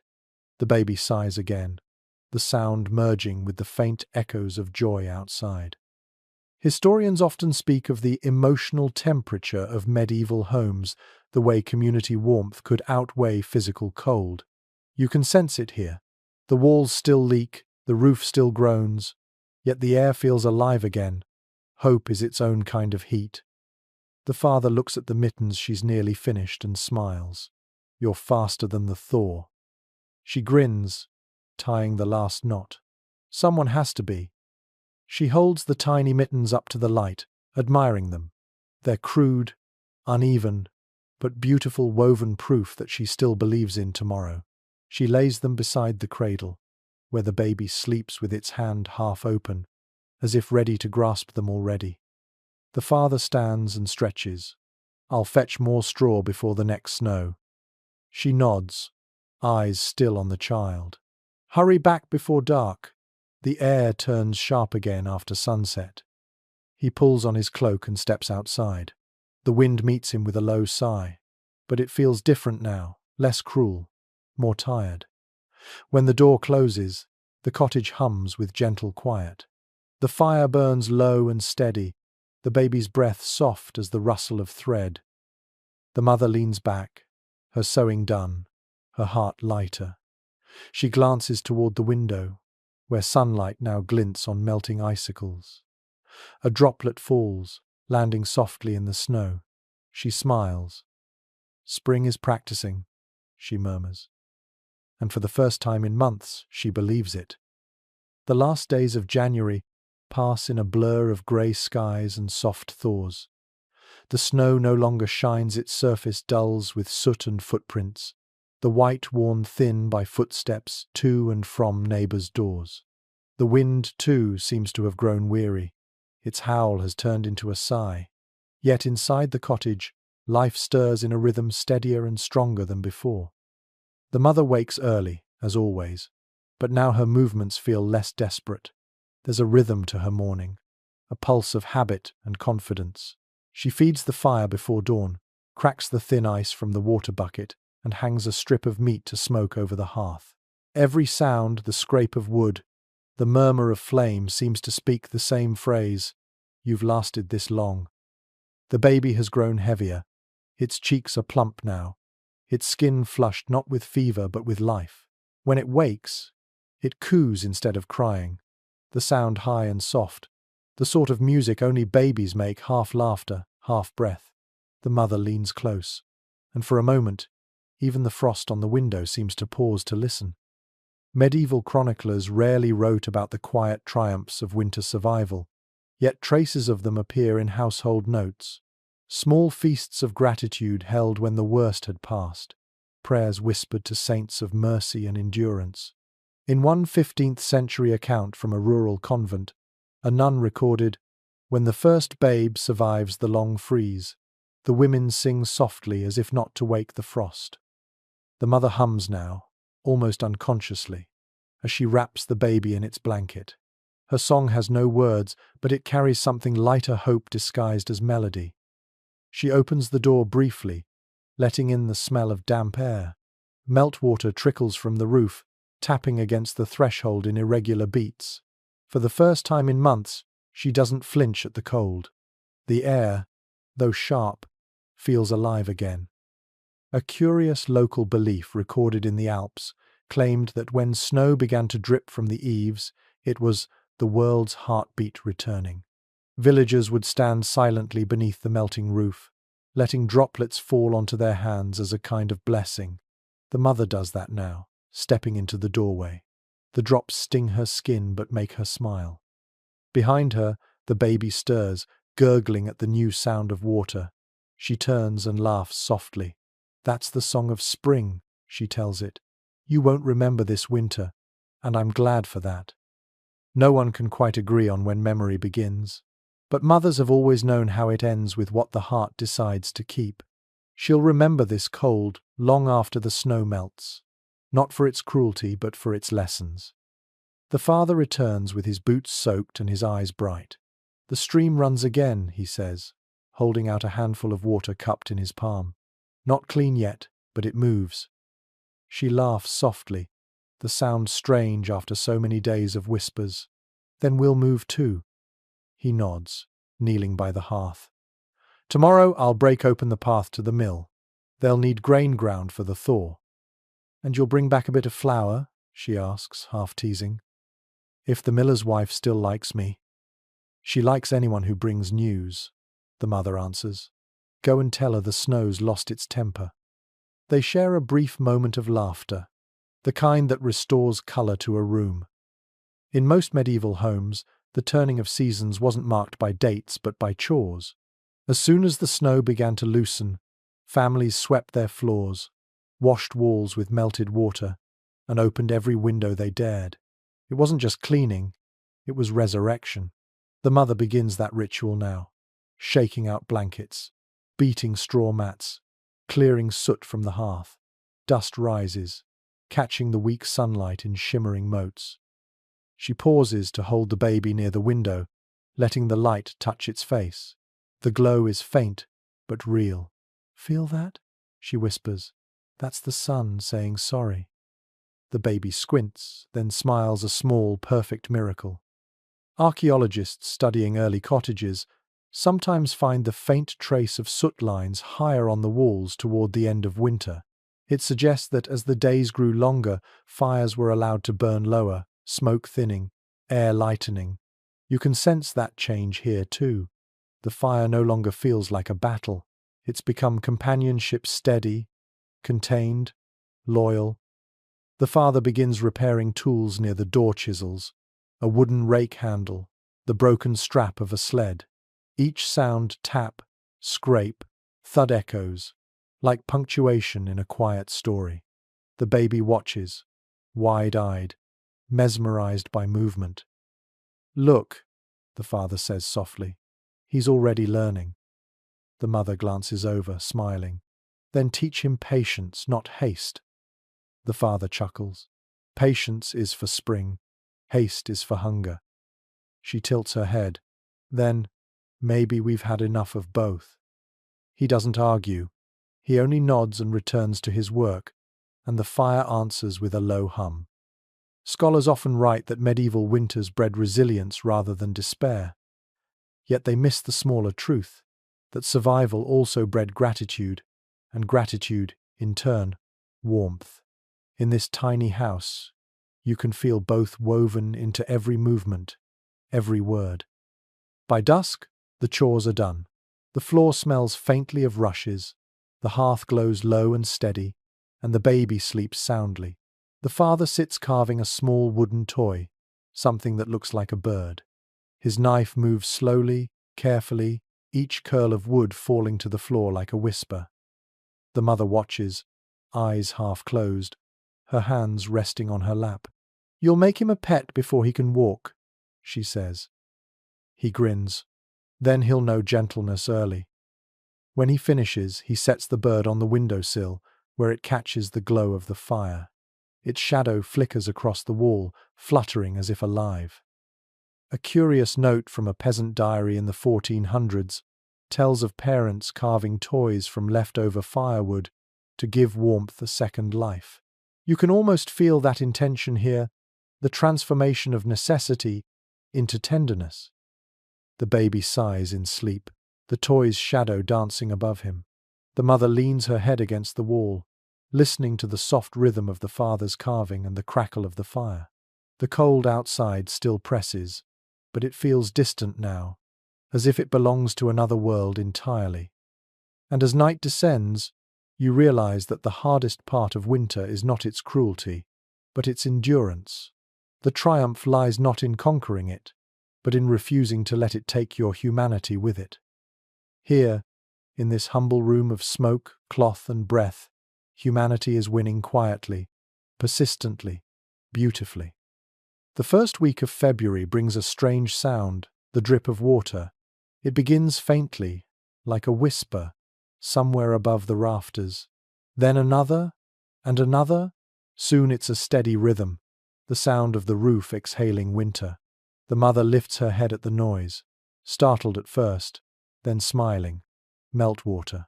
It's the first sign that the season's grip is loosening. She stands by the door, her breath misting in the air, and listens. Each drop outside hits the snow with a soft hiss, like applause for surviving this long. The baby stirs in her arms, eyes opening briefly, then closing again. "You hear it?" she whispers. "That's the sound of mercy." Most historians agree that early February, what we now call Candlemas, was a sacred turning point in the medieval calendar.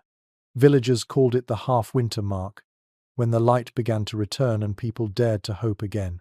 Churches blessed candles, homes cleaned their hearths, and women prayed for the strength to carry warmth through the final stretch of cold. The mother remembers the priest's sermon from the previous year. As wax melts to give light, so must hearts soften to give hope. The words linger now.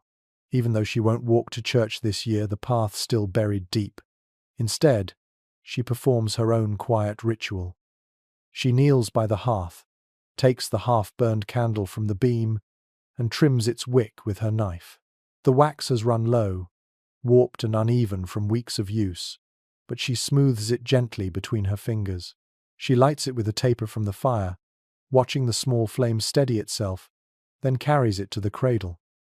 The candle's light dances across the baby's face. The glow is golden, fragile, impossibly tender. "A candle for your heart," she whispers, "to teach you what warmth looks like." A curious medieval practice recorded in both English and Flemish parish notes was to light a blessed candle near the cradle on Candlemas night, believing it would burn away the shadows of the year. Some scholars see it as superstition, others as poetry. Either way, you can feel its truth here, the flicker of light as defiance against the dark. The father returns soon after, his cloak dusted with snowmelt. "The river's breaking," he says, stamping his boots. "I saw fish jumping in the black water. Poor fools think it's spring." She looks up, smiling faintly. "So do we." He laughs, shaking his head. "Then we're fools too." "Happy ones," she replies. He moves closer to the fire, holding his hands over it. "We'll need to mend the roof tomorrow," he says. "The melt's finding every hole it can." "Then it's doing us a kindness," she answers. "Better the drip than the silence." No one can quite agree how medieval people measured hope. For them, it wasn't a feeling, it was a rhythm. The sound of thawing, of roofs dripping, of doors opening again. Hope was something you could hear, smell, touch. The damp scent of earth beneath melting snow was worth more than any sermon. The father sets down his sack, pulls out a loaf of dark bread, and breaks it in half. He hands her the larger piece without thinking, a gesture so ordinary and so intimate that it says more than any words could. She accepts it with a smile, then tears off a tiny corner and touches it to the baby's lips. There's an entry in a 13th century household prayer book that mentions mothers offering crumbs of bread to infants during Candlemas, so that hunger may never own them. It's a symbolic act, but you can see its echo here. A mother teaching her child the taste of plenty, even when there's barely enough. The fire burns brighter as the daylight fades. The candle near the cradle flickers, casting twin halos of warmth. The father sits back, quiet, his eyes reflecting the twin flames. "I heard the miller's wife singing by the stream," he says softly. "She said it's the season of promises." The mother tilts her head. What promises? That winter always ends, and spring always breaks its silence. She smiles. Then I'll hold her to that. Outside, a gust of wind lifts the thatch, letting in a brief breath of cold air. The candle flame wavers but does not go out. The mother shields it with her hand until it steadies again. Her fingers glow amber in the light, veins visible like rivers on a map. A curious belief found in Breton villages claimed that when a flame trembled but survived, it meant a soul had chosen to stay. Watching her hand around that tiny light, it's easy to see why people believed it. The father pours water into a pot, setting it to boil. The sound of bubbling joins the dripping outside, a duet of thaw and flame. The air in the cottage smells of damp wool, peat smoke, and faint sweetness from the bread. It's not comfort as we know it, but something humbler, contentment. She moves to sit beside him, the baby resting against her chest. The candlelight flickers across their faces, two silhouettes shaped by fatigue and grace. "You'll go to the mill tomorrow?" she asks. He nods. "If the bridge holds." "Then bring back news. I want to hear someone else's voice besides yours." He laughs. "Mine's not enough?" "Not when you snore," she teases. He chuckles, the sound soft but genuine. "Then I'll bring stories to make up for it." She leans against him, her head on his shoulder. The baby stirs between them, sighing softly. The candle's flame dances on, reflected in the baby's half-lidded eyes. Outside, the world continues to thaw. Water trickles, ice cracks, snow sinks in on itself. The air carries the faint scent of mud, a smell that in any other season would be ordinary, but now smells like salvation. The fire pops once, loud and bright, sending a small shower of sparks upward. The father reaches out, catching one before it lands on the blanket. The spark winks out in his palm, leaving a faint trace of warmth. "See that?" he says. "Even the fire wants to fly." The mother nods, eyes on the candle. "So do we, just not yet." And for a moment, everything aligns: the fire, the dripping roof, the fading storm, the steady breath of the baby. The light in the room is small but steady, fragile yet enduring. It's enough to believe that warmth, once found, doesn't disappear. It changes shape, flame to ember, ember to glow, glow to memory, but it never truly dies. The morning after, Candlemas arrives with a grey, pearly light that makes the snow look soft again instead of cruel. It's still cold, bitter at dawn, but the air has changed texture. It smells of thawing earth, of mud hidden just beneath the crust, of something moving quietly under the surface of all this white. The mother opens the door wider than usual and lets it stay open for a few breaths. The world exhales, and she does too. The father has already left for the mill, his shape fading down the valley path. He carries a bundle of grain and, more precious still, the weight of news. The mother watches until he disappears into the haze, then closes the door gently, keeping the thin memory of his warmth behind it. Inside, the baby is awake, chewing on the corner of its blanket. Its small sounds fill the room with life. The mother laughs softly, her breath still visible in the air. "You sound like a squirrel," she says, brushing a hand across the baby's head. "If only we had their stores for winter." She moves toward the hearth. The fire has burned low overnight, leaving only a deep bed of embers. She pokes at them gently, stirring orange into red, coaxing flame from sleep. The smell of smoke rises old and sweet, like something faithful. A chronicle from 14th century Bohemia records that every February, housewives woke the hearth by blowing on the coals 3 times and whispering a short blessing, "Breathe again, old heart." You can imagine her doing just that now, lips close to the ash, voice low and tender. The fire catches, the flames rising shyly, as though flattered by her attention. She sets a small pot of porridge to heat, mixing oats with the last spoon of honey. The smell curls through the cottage, faintly sweet and smoky. The baby watches from its cradle, eyes wide. mouth open in a silent laugh. You'll have your share, she promises. Historians note that honey was one of the few luxuries even poor families sometimes allowed themselves in winter, both food and medicine. It soothed throats, cured burns, sweetened despair. In some households, the first meal made after Candlemas always contained honey, a symbol that bitterness has passed. The mother hums as she stirs, her tune soft but steady. You can hear the weight of months in it, the longing, the survival, the gratitude. She pours a small portion into a wooden bowl, cools it with a breath, and dips her finger to let the baby taste. Its tongue flicks, its eyes widen, and a small giggle escapes. There, she says, you've tasted summer. The sound of water dripping from the roof joins the rhythm of her stirring. For a moment, the entire house feels alive, the fire breathing, the roof weeping, the baby laughing. No one can quite agree when hope becomes joy, but you can sense the shift here. Hope whispers, joy hums. She eats her portion slowly, savoring each bite. The taste is simple, faintly sweet, but it carries memory. The fields before the harvest, the hum of bees in August. For her, this spoonful is a promise written in warmth. A curious note in a medieval herbal text advises mothers to feed themselves the sweetness of bees after illness or famine, to keep the blood mild and the heart kind. It's more poetry than science, but it fits the moment. The mother licks the spoon clean, smiling faintly. When she's done, she wraps the baby in its new woolen mittens, the ones she finished last week, and sits by the window.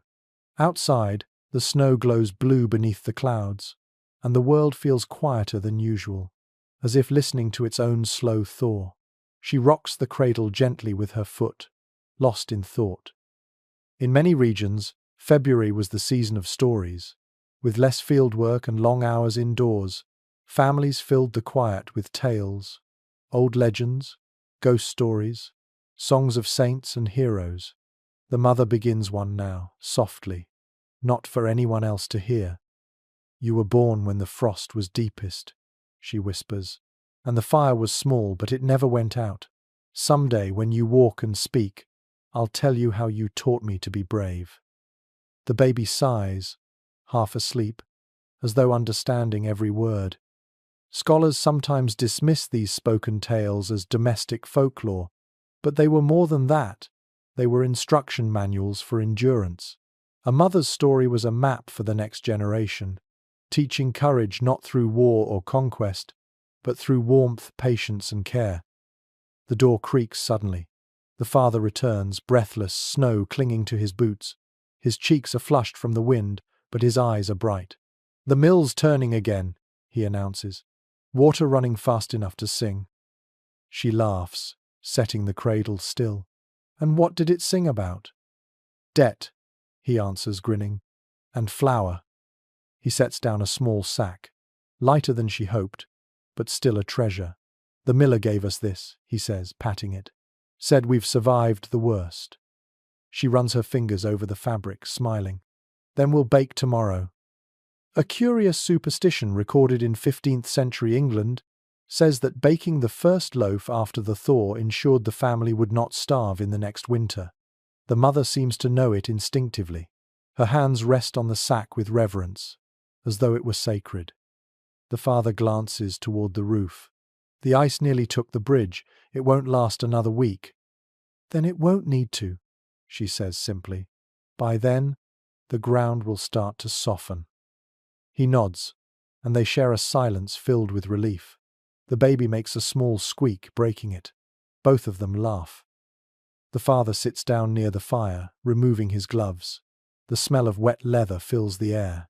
"I saw a bird," he says suddenly. "A black one, small, hopping by the riverbank." She raises an eyebrow. "You're sure it wasn't smoke?" He chuckles. "No, it sang. I forgot what that sounded like." Birdsong, in February. It's one of those small miracles no one writes down, but everyone remembers. For centuries, the first bird of thaw was taken as a blessing, a sign that the world had forgiven humanity for surviving it. The mother looks toward the window slit, half expecting to see wings flash past. None appear, but she smiles anyway. Then tell him to come by. We'll trade a song for a crumb. The father laughs, pulling her close. The baby's mittened hand pokes between them, clutching at his sleeve. He catches it gently, pressing a kiss to the tiny fist. Warm, he murmurs. He's warm. She nods. That's all that matters. Outside, the dripping grows louder, more constant, as if the world itself has begun to breathe again. The sound mingles with laughter, with fire, with heartbeats. The house feels smaller now, not from cold or walls, but because the warmth inside has expanded to fill it entirely. And for the first time, you feel that the story of survival is shifting into something new, not just endurance, but renewal. The promise of color beneath snow, the first crack of sunlight through grey, the slow, certain memory of green waiting beneath white. The snow turns thin and patchy now, the color of old milk, retreating into the edges of the fields. It still bites at dawn, yes, but by mid-morning, a faint smell of soil rises from beneath the melting crust. The mother steps outside with the baby bundled tight against her chest, the wind curling through her hair, and for the first time in months, the air tastes faintly of something green. The world feels almost new again. She walks a few steps beyond the cottage, her boots crunching in the half-frozen ground. The horizon is changing. What once was endless white now shows streaks of brown earth, and the faint glitter of ice water running through narrow rivulets. The sky looks wider somehow, the clouds thinner, as if even heaven is beginning to stretch after a long sleep. The baby squirms, letting out a soft sigh, eyes blinking at the brightness. The mother laughs quietly. "Too much light for you, little mole?" she teases, pulling the blanket closer. Historians often call this season false spring, a brief reprieve before the cold's final return. Farmers knew not to trust it. They called it the trick of February, when warmth tempted seedlings to wake too soon. But for those trapped indoors all winter, it wasn't a trick at all. It was permission to hope. A curious note from a 14th century midwife's diary reads, "When the first thaw comes, walk the babe under sky, for the air remembers the Sunday."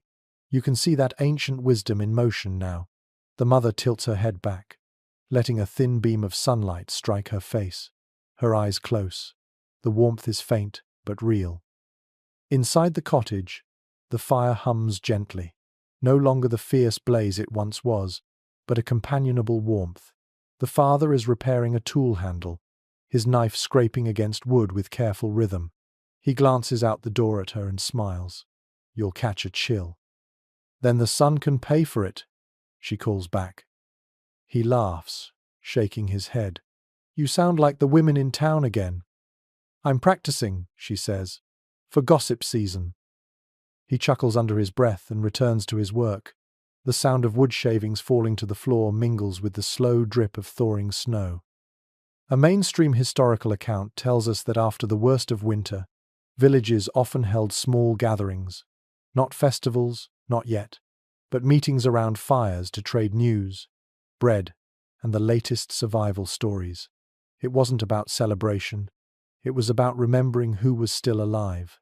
You can imagine this couple soon joining that circle, walking down the muddy road with their child, proof of endurance in their arms. The mother wanders to the edge of the garden plot, where a few pale stalks of cabbage still poke through the frost. She brushes away the slush, touches the leaves, and murmurs, "You made it too." She doesn't pick them. It's not the season for taking, it's the season for waiting. In the distance, crows call from a bare tree.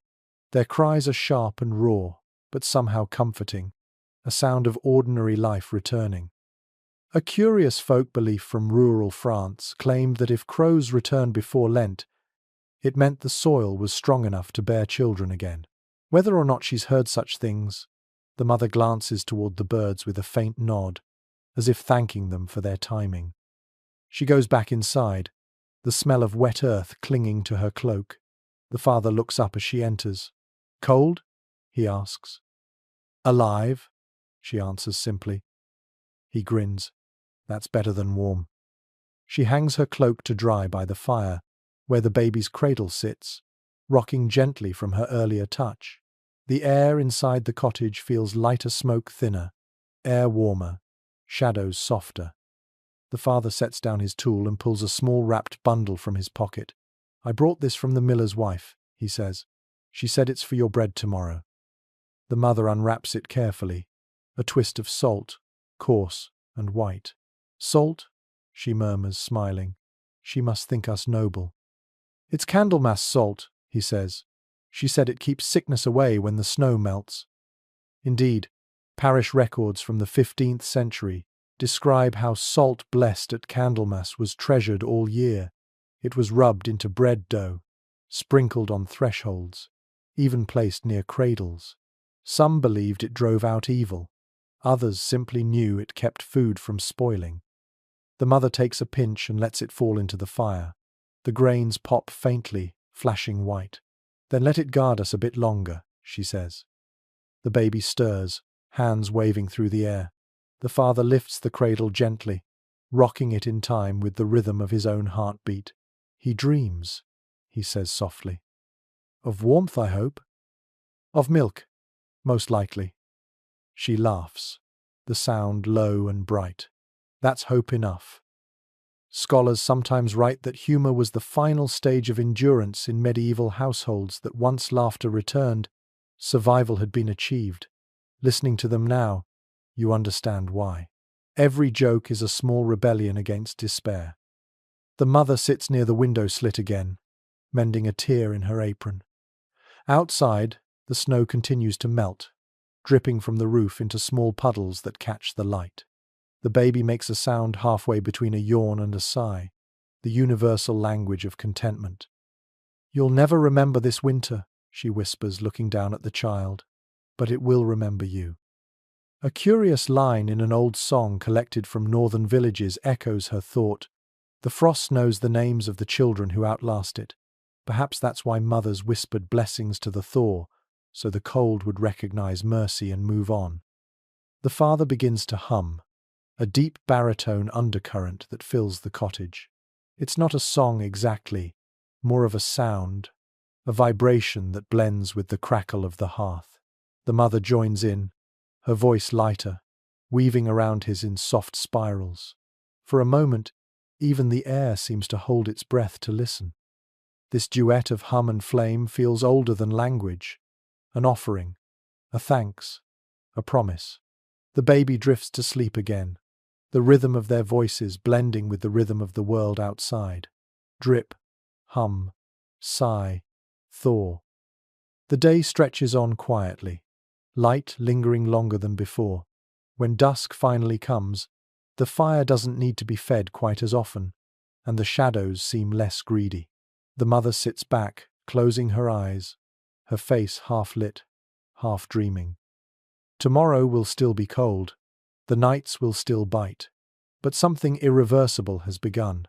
The world is tilting back toward warmth, and so are they. In that moment, between the last drop of meltwater and the first star, the cottage feels less like a refuge and more like a heart beating, breathing, alive again after a long, frozen sleep. The thaw deepens. Day by day, the snow shrinks into the corners of the fields, the ice at the river loosens, and the valley begins to murmur again. The air smells of wet bark and animal musk, of things returning.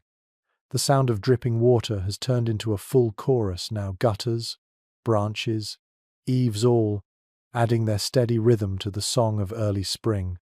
The mother opens the door and leaves it ajar without hesitation. The cold still slips inside, yes, but it no longer bites it, only reminds her she's still alive. She stands in the doorway for a while, holding the baby, who gazes out with a look of wide-eyed astonishment.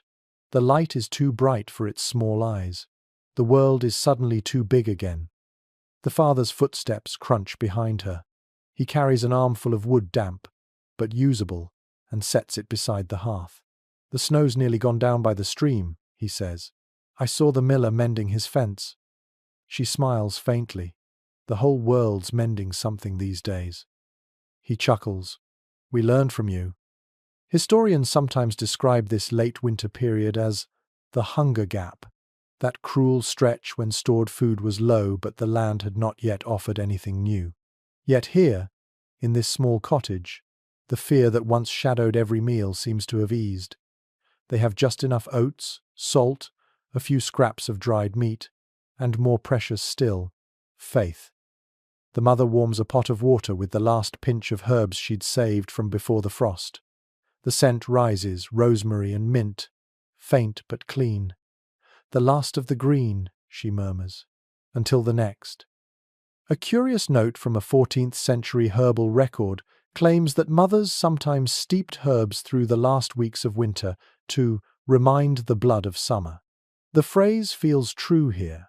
Even the air inside the cottage seems to hum with anticipation, like a body stretching after a long sleep. The baby giggles suddenly, a small bubbling sound. The father leans closer. He's laughing at the wind. She glances toward the open door where the breeze curls through, lifting stray strands of her hair. Then the wind's kinder now, she replies. No one can quite agree on whether children could sense the changing season before adults did. Some medieval accounts say infants cried more before storms, others that they laughed when spring drew near, as if the body remembered sunlight before the mind did. Watching this child's grin, you might believe it. The father sits beside the hearth, pulling a small knife from his belt. He begins carving again this time. Not a bird, but something rounder, gentler. The mother watches, curious. What will it be? A lamb, he says, for him to hold when he's old enough. She laughs softly. We can't afford the real kind, so you'll make one? He shrugs. Every child deserves something soft. It's a small act, almost trivial, yet there's a quiet holiness to it. Medieval families had few toys, yet what they did have often carried deep meaning. A wooden lamb meant protection, purity, the promise of Easter soon to come. Objects like that weren't just for play, they were symbols of continuity, of love carved into form. The mother hums under her breath as she folds the linens freshly dried by the fire. The smell of smoke clings to everything now, but she doesn't mind. Smoke is the scent of survival, she says aloud, mostly to herself. The father smiles at that. Then we're rich in perfume. She laughs, shaking her head. If only the neighbors agreed. The wind picks up, rattling the shutters gently. It's a different sound now. Less of threat, more of song. Even the fire seems to dance in a livelier rhythm, the smoke curling thinner, lighter, higher. There's a curious local custom mentioned in a 13th century Flemish letter. When the snow began to melt, families would place a bit of their hearth ash outside the door to feed the earth what had kept them alive. You see her do it now. She takes a handful of cooled ash and scatters it into the mud. The wind catches a few grains, swirling them upward like grey snowflakes. She whispers as she works. Take back what you gave. Be gentle with us again. The father pauses his carving to watch. His face softens. You sound like the old stories, he says. Maybe they're right, she replies. Maybe the land listens when we speak kindly. He nods slowly. Then keep talking. The earth could use more gentle words. The baby begins to fuss, hungry again. The mother lifts it easily, the motion now second nature. She sits by the fire, feeding, rocking slightly. Her eyes close for a moment as she hums that same lullaby, the one that has followed them through every blizzard and silence. The tune has changed subtly over time. It's warmer now, like a melody made from sunlight and memory. The father keeps carving, the knife whispering softly through the wood. The lamb's shape is taking form beneath his hands. Every few strokes he glances toward the baby, as though trying to match the curve of its face. A mainstream chronicle describes how during the last cold weeks, people worked not just for survival, but for beauty. They embroidered, carved, sang, built, creating reminders that they were human, not merely alive. Watching this scene, You can see why that mattered. Survival had become art. The mother opens her eyes and watches the lamb appear piece by piece. "You'll make him something to hold," she says softly, "and I'll make him stories to dream to." "You always do," he answers. When the carving is finished, he holds it up. The small lamb fits neatly in his palm, smooth and simple, its expression almost serene. He hands it to her, and she places it near the cradle, beside the wooden bird from before, two small guardians watching over sleep. Outside, the light begins to fade, the world sinking into a softer kind of dusk. The snow no longer gleams its size. Water trickles somewhere near the door. The first frogs will soon wake from the mud, though none can be heard yet. The mother settles the baby down again, wrapping it snugly. "Sleep now," she whispers. "There's less night left than there was before." The father nods in agreement. Less night every day. And as the two of them sit there, side by side, surrounded by warmth they built from scraps and patience, you feel the truth of it. Winter isn't conquered, it's forgiven. The world isn't new, but renewed. The house breathes again, alive with the quiet pulse of those who refuse to surrender. Somewhere outside, a thin layer of ice cracks, the sound sharp and clear as glass breaking. The mother smiles at the noise. "That's the frost giving up," she murmurs. And this time, no one doubts her. The next morning opens with bird song. Not many, just a handful of brave voices, but enough to fill the silence that has reigned for months. The sound is delicate, hesitant, like a tune played on the edge of memory. The mother freezes mid-motion, listening. It's been so long since she's heard anything that didn't come from fire, wind, or her own heartbeat. "Do you hear that?" she whispers. The father, half asleep near the hearth, opens his eyes. "Birds," he murmurs, smiling faintly. "I thought they'd forgotten us." The baby stirs in its cradle, as if responding to the new melody. A small hand stretches upward, grasping at nothing. The mother laughs softly. He thinks it's a lullaby. For a few heartbeats, the world feels impossibly gentle. Then she moves again. There's always work to do, even in wonder. She pours the last of the oats into a pot, stirring them with a bit of water. The smell is faint but comforting. "We'll eat what's left today," she says. "Tomorrow, you'll bring back more." The father nods. The miller says the first carts should come soon from the south. Grain, salt, maybe even dried fruit. He glances toward the window slit, where the light seeps through thinly. "We've almost done it, love." She doesn't answer at first. Her eyes are on the fire, watching the orange flickers move like living things. "Almost," she says finally. "But not yet. Winter always has one more trick left." He grins. "Then we'll outlast that one too." A chronicler from the 13th century once wrote that February's last storms were the wolf's breath, a reminder that nature never surrenders gently. People feared those sudden cold snaps, the way frost returned without warning to claim what had survived.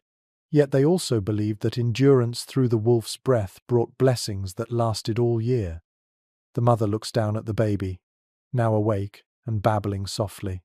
"Then we'll let him howl," she says, "and we'll sing louder." Outside, clouds gather on the horizon. The light dims. The air thickens with the smell of approaching snow. Not the sharp, metallic scent of deep winter, but a softer kind, like the last page of a long story. The father notices it too. "You were right," he says. "One more trick." She only shrugs, pulling her shawl tighter. "Let it come. We're not afraid anymore." He smiles, leaning to kiss her forehead. "You sound like a queen." "Of one room," she says dryly. "But yes." The snow begins by midday. Small flakes first, light as dust, then thicker, heavier, whirling in slow spirals. The world outside the window slit turns white again, as if trying to erase all trace of thaw. The father adds more peat to the fire, the flames leaping eagerly. "Last storm," he says, half to himself. A curious phrase from a 14th century weather chronicle describes these final snows as the whitening, meant to purify the world before spring. People would collect a handful of fresh snow and let it melt into their wash water, believing it would wash away the old season. The mother follows that instinct without knowing it. She sets a small pot outside the door to gather the falling flakes.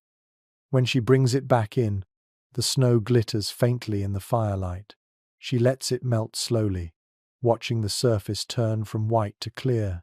"The last of winter," she says quietly. She dips her fingers into the icy water and touches the baby's forehead, tracing a tiny circle. "Goodbye, Frost," she whispers. The father watches, his expression unreadable. "You bless him every time the world changes," he says softly. She nods, because the world forgets quickly. The storm grows stronger, wind pressing against the door, making it groan. The fire crackles, the smoke rising steady and sure.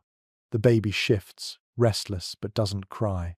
The mother rocks the cradle gently, her movements calm, practiced, patient. Historians still discuss whether these wolf's breath storms were worse for the spirit than the body coming, as they did just when hope had begun to bloom. Some argue they strengthened faith, others say they tested it to the breaking point. But here, in this little home, faith no longer feels like a thing that can be broken. It's built into the walls now, into the rhythm of breath and flame. The father sets aside his tools and moves to the window slit, peering through the snow. "I can't even see the fence." "Then look here," she says. "There's still light." He turns back toward the hearth. The fire burns high, throwing gold across the walls. The candle from Candlemas sits nearby, still half its length, its flame steady despite the drafts. The baby's carved lamb and wooden bird rest side by side on the beam, their shadows dancing. A curious superstition from Ireland held that shadows which danced during the last snowstorm of the year meant the hearth spirits are saying farewell. The father glances at the flickering shapes and smiles. "They're dancing," he says. "They've earned it," she replies. He moves closer, wrapping his arm around her shoulders. Together, they sit on the floor near the fire, the baby between them. The storm roars, but inside there is a deeper quiet, a shared stillness that no wind can reach. The baby makes a small cooing sound, followed by a laugh so pure it startles them both. The mother bursts into a smile, then laughter of her own. The father joins in, and soon the sound fills the room, echoing louder than the storm outside. There's a line from a medieval song that comes to mind. "Laughter is the thaw that needs no Sunday." You can see that truth now. Even the snow at the edge of the doorway seems to hesitate, as if unwilling to intrude. The storm will pass, as all storms do. The wind will tire, the clouds will drift east, and the snow will melt faster than before. But this moment, this laughter rising from the center of warmth, feels eternal. The mother leans her head on the father's shoulder. "Do you hear that?" she whispers. "That's what survival sounds like." He nods. "And it's beautiful." The fire burns low but steady. The storm howls. The shadows dance. And the tiny cottage, once the last refuge of desperation, has become something else entirely. A sanctuary of triumph, whispered softly into the teeth of winter's final breath. The storm passes in the night. When dawn comes, it's quiet again, so quiet that even the wind seems ashamed of its noise. The world outside the cottage glows white and clean, a final shimmer of winter's pride before the thaw returns for good. The mother wakes first, as she always does, the fire down to soft embers. She listens for the baby's breath, before she even opens her eyes. Still steady, still safe. She rises slowly, careful not to wake either the child or her husband, and pulls the door open. The air outside is sharp and still, tasting faintly of salt and new beginnings. The trees glisten with a fresh crust of ice, every branch catching the first weak light of morning. The whole valley looks like glass. She steps into the threshold, letting the cold kiss her cheeks. The snow crunches underfoot, thin now, not heavy. From the barn roof, a single icicle drops, shattering in the silence. "That's the last one," she whispers. "You've done your work." A faint smell rises, the scent of damp soil stirring under the crust, the promise of mud. After months of frozen stillness, that smell feels like a miracle. By the time she turns back inside, the father is awake, rubbing his hands over the rekindled fire. "You went out?" he asks, yawning. "Only to thank the frost for leaving." He smiles faintly. "Did it answer?" She shrugs. "It bowed." He laughs quietly, shaking his head. "Then we're blessed." It's remarkable how laughter has returned to them as easily as the light. They speak softly now, but without fear, as if even their words have thawed. A note from a 15th century farmer's journal describes this precise moment of the year. The frost is not gone, but is polite again. It's the perfect phrase. Winter no longer rules, but lingers, tipping its hat before stepping aside. The mother moves to the cradle, lifting the baby. Its eyes open halfway, lashes heavy with sleep. "Good morning, my spring child," she murmurs. "You've never known a green world, have you? Wait, you'll see." She feeds the child near the fire while the father prepares breakfast, boiling water, stirring what little flour remains into a thin paste. The smell is plain but good, wholesome in its simplicity. "Tomorrow," he says, "I'll go to the market. They say the road's open again." She glances up sharply. "All the way to town?" He nods. "If the bridge holds, we'll need salt, flour, maybe oil, and I'll bring back something for him." Her smile softens. "Something that won't melt or spoil then." "A bell, perhaps," he says, "for his cradle." A curious tradition from late medieval England encouraged parents to hang a small bell or charm on the cradle after winter, to ring the air awake. The sound was meant to scare off illness and invite good fortune. The father doesn't know that, but instinct and centuries of habit guide him anyway. The mother rocks the baby, her gaze distant. "A bell?" she repeats. "Yes, something bright." The light through the window slit grows warmer by the hour, shifting from pale silver to gold. The fire's glow begins to look redundant. The father squints at the brightness, then smiles. The sun's showing off. "It's been waiting its turn," she says. He nods. "Then let it in." She opens the door wider this time. The wind that enters is cold, but gentle, carrying with it the smell of running water and wet wood. The snow near the threshold has begun to collapse into puddles. Sunlight spills onto the floorboards, catching on the carved lamb and bird resting on the beam. For a moment, the light makes the wooden toys glow. The mother notices and points. "They look alive." "Maybe they are," the father says. "They've seen more than most people." It's a strange thought, but it lingers. These little objects, carved, held, warmed by hands, feel like witnesses to everything that mattered. In their small way, they've absorbed the essence of the season: patience, fragility, endurance. The baby sneezes suddenly, startling them both, then laughs. The sound ripples through the room like sunlight made audible. The mother laughs too, a sound so full of light it feels almost new. "You see?" she says to her husband. "He's greeting spring." The father grins. "He's loud enough to scare it away." "No," she says softly. "Spring likes bold children." Historians often argue that medieval people feared nature more than they loved it, that they saw every season as punishment or test. But here, in this little cottage, that idea feels hollow. The mother doesn't fear the cold, nor the thaw. She treats them both as companions in a long, difficult dance. Each one has taught her something about love and endurance. The father begins mending the door latch, humming to himself. The mother lays the baby down and sweeps the floor, moving the old rushes aside. Dust rises in the sunlight, shimmering like gold powder. A curious practice mentioned in monastic rules stated that a clean floor makes a quiet mind. Perhaps that's why she keeps sweeping, long after the dirt is gone.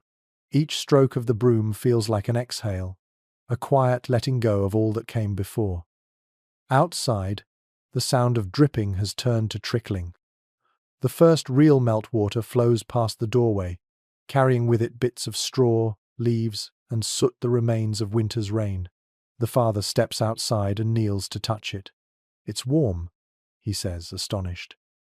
She joins him, crouching beside the small stream. "It's alive," she replies.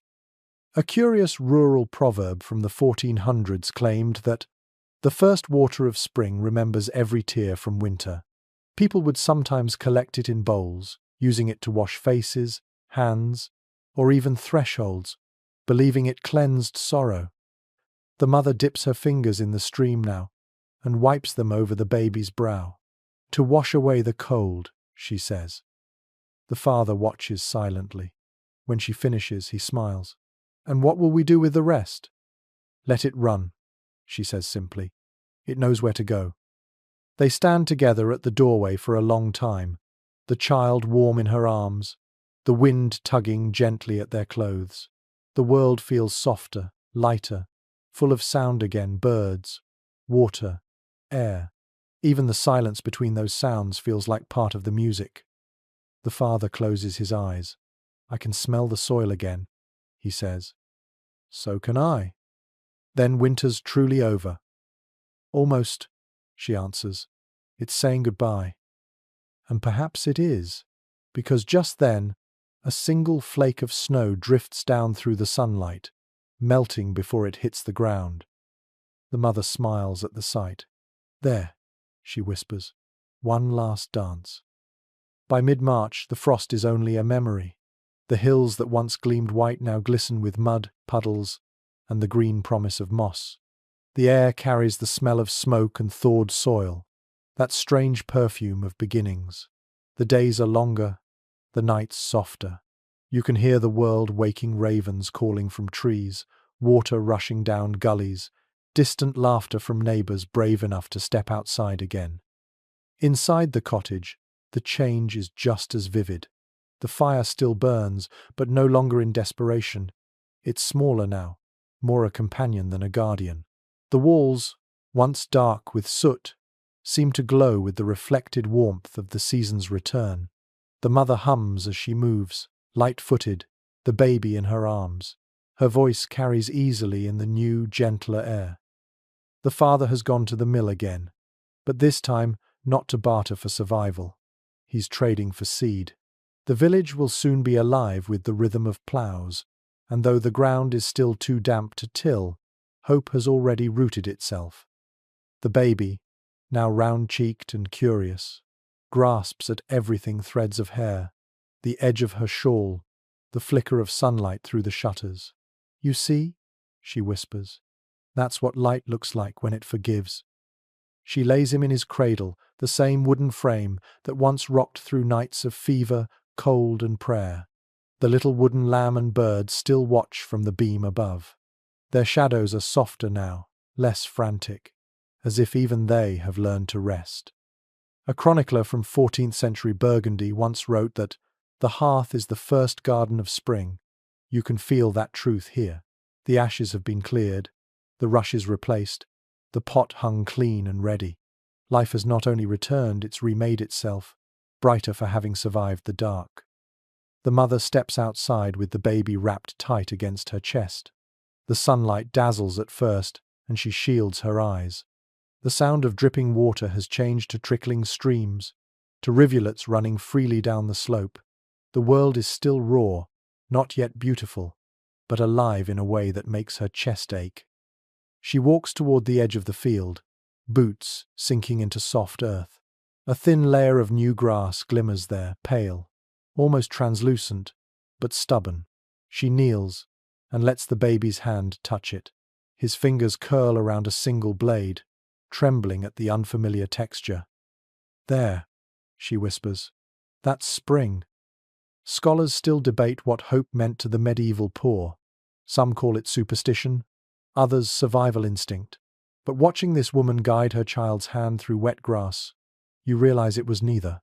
Hope was skill, the ability to greet tomorrow without expecting mercy, the art of believing in warmth, after months of cold silence. She sits there for a long time, the wind running its fingers through her hair. The baby's breath is warm against her neck, his laughter soft and astonished. The sound mingles with birdsong, with the slow music of melting ice. When she finally returns to the cottage, the father is back, cheeks flushed, eyes bright. "Seeds," he announces, holding up a sack. "Barley and flax. And look," he reaches into his pocket and pulls out a tiny brass bell. "For him?" The mother laughs softly. "You remembered." "Of course," he says. "The miller's wife said it's for luck." He hangs the bell on the cradle's edge. Its tone is high and pure, ringing once before settling into silence. "There," he says. "Now the air will stay awake." A curious superstition in some alpine villages claimed that the first bell to ring after the thaw drove the last of winter's spirits from the house. Whether or not that's true, the sound feels right here bright, harmless, final. The mother sits down beside him. They don't speak for a while. The room hums with quiet, the kind that comes after work well done, after survival no longer needs proving. The baby gurgles, the fire murmurs, the bell sways gently in the breeze. Finally, she says, "We'll plant soon." He nods. "When the frost stops hiding in the shadows." She smiles faintly. "It already has. You just haven't noticed." He looks around the room, eyes softening as they fall on every familiar thing. The cradle, the tools, the worn floor, the faint scorch marks on the wall. "This house has seen us through it all," he says. "It kept us alive," she agrees, "and we kept it warm." They share a look that holds both exhaustion and gratitude. The fire pops, and the bell gives another small, bright chime, as if agreeing. Outside, the world continues to thaw. The first bees appear, sluggish and gold. A crow lands on the fence, shaking its feathers in the Sunday. The earth, still slick with water, exhales the smell of life beginning again. The mother lifts the baby one last time, resting his head against her shoulder. "You'll never remember," she whispers, "but you'll always carry it. The sound of wind, the weight of blankets, the way fire speaks in sleep." She closes her eyes. "And you'll grow in a world that knows how to forgive itself." The father takes her free hand. Together, they stand by the doorway, watching the last patches of snow dissolve into the soil. In that moment, you can almost hear the heartbeat of the world returning steady, patient, impossibly tender. The fire dims to a low, steady glow. The light outside softens to blue, the horizon folding into dusk. You stay in the warmth of the cottage for a little longer, listening to the quiet rhythm of it all. The baby's breath, the bell's faint hum, the fire's sigh. The story is over, but it doesn't end sharply. It fades, like winter itself. What remains is gentleness, the kind born from long patience, from love that refused to yield. You can almost smell the air beyond these walls, wet soil, thawing bark, that faint sweetness that only comes when the cold releases its grip. Somewhere, a bird calls once and falls silent.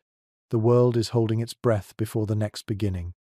You feel the weight of blankets now, the pull of rest. The people you've followed through this long winter will go on tending their fire, their child, their fields. But you can drift into sleep knowing the frost has loosened, that life, stubborn and slow, always finds a way to warm itself again. Let the last image stay with you. A small cottage at the edge of a melting field, a mother humming by the fire, a father carving quietly, a baby dreaming of light. Outside, the snow sighs into water, carrying away the season's sorrow. And as your own breath softens, imagine that same warmth filling your chest, the patience of their nights, the courage of their laughter, the simple promise that all dark seasons end. Sleep now. The fire will keep watch. The world is already thawing. Sweet dreams.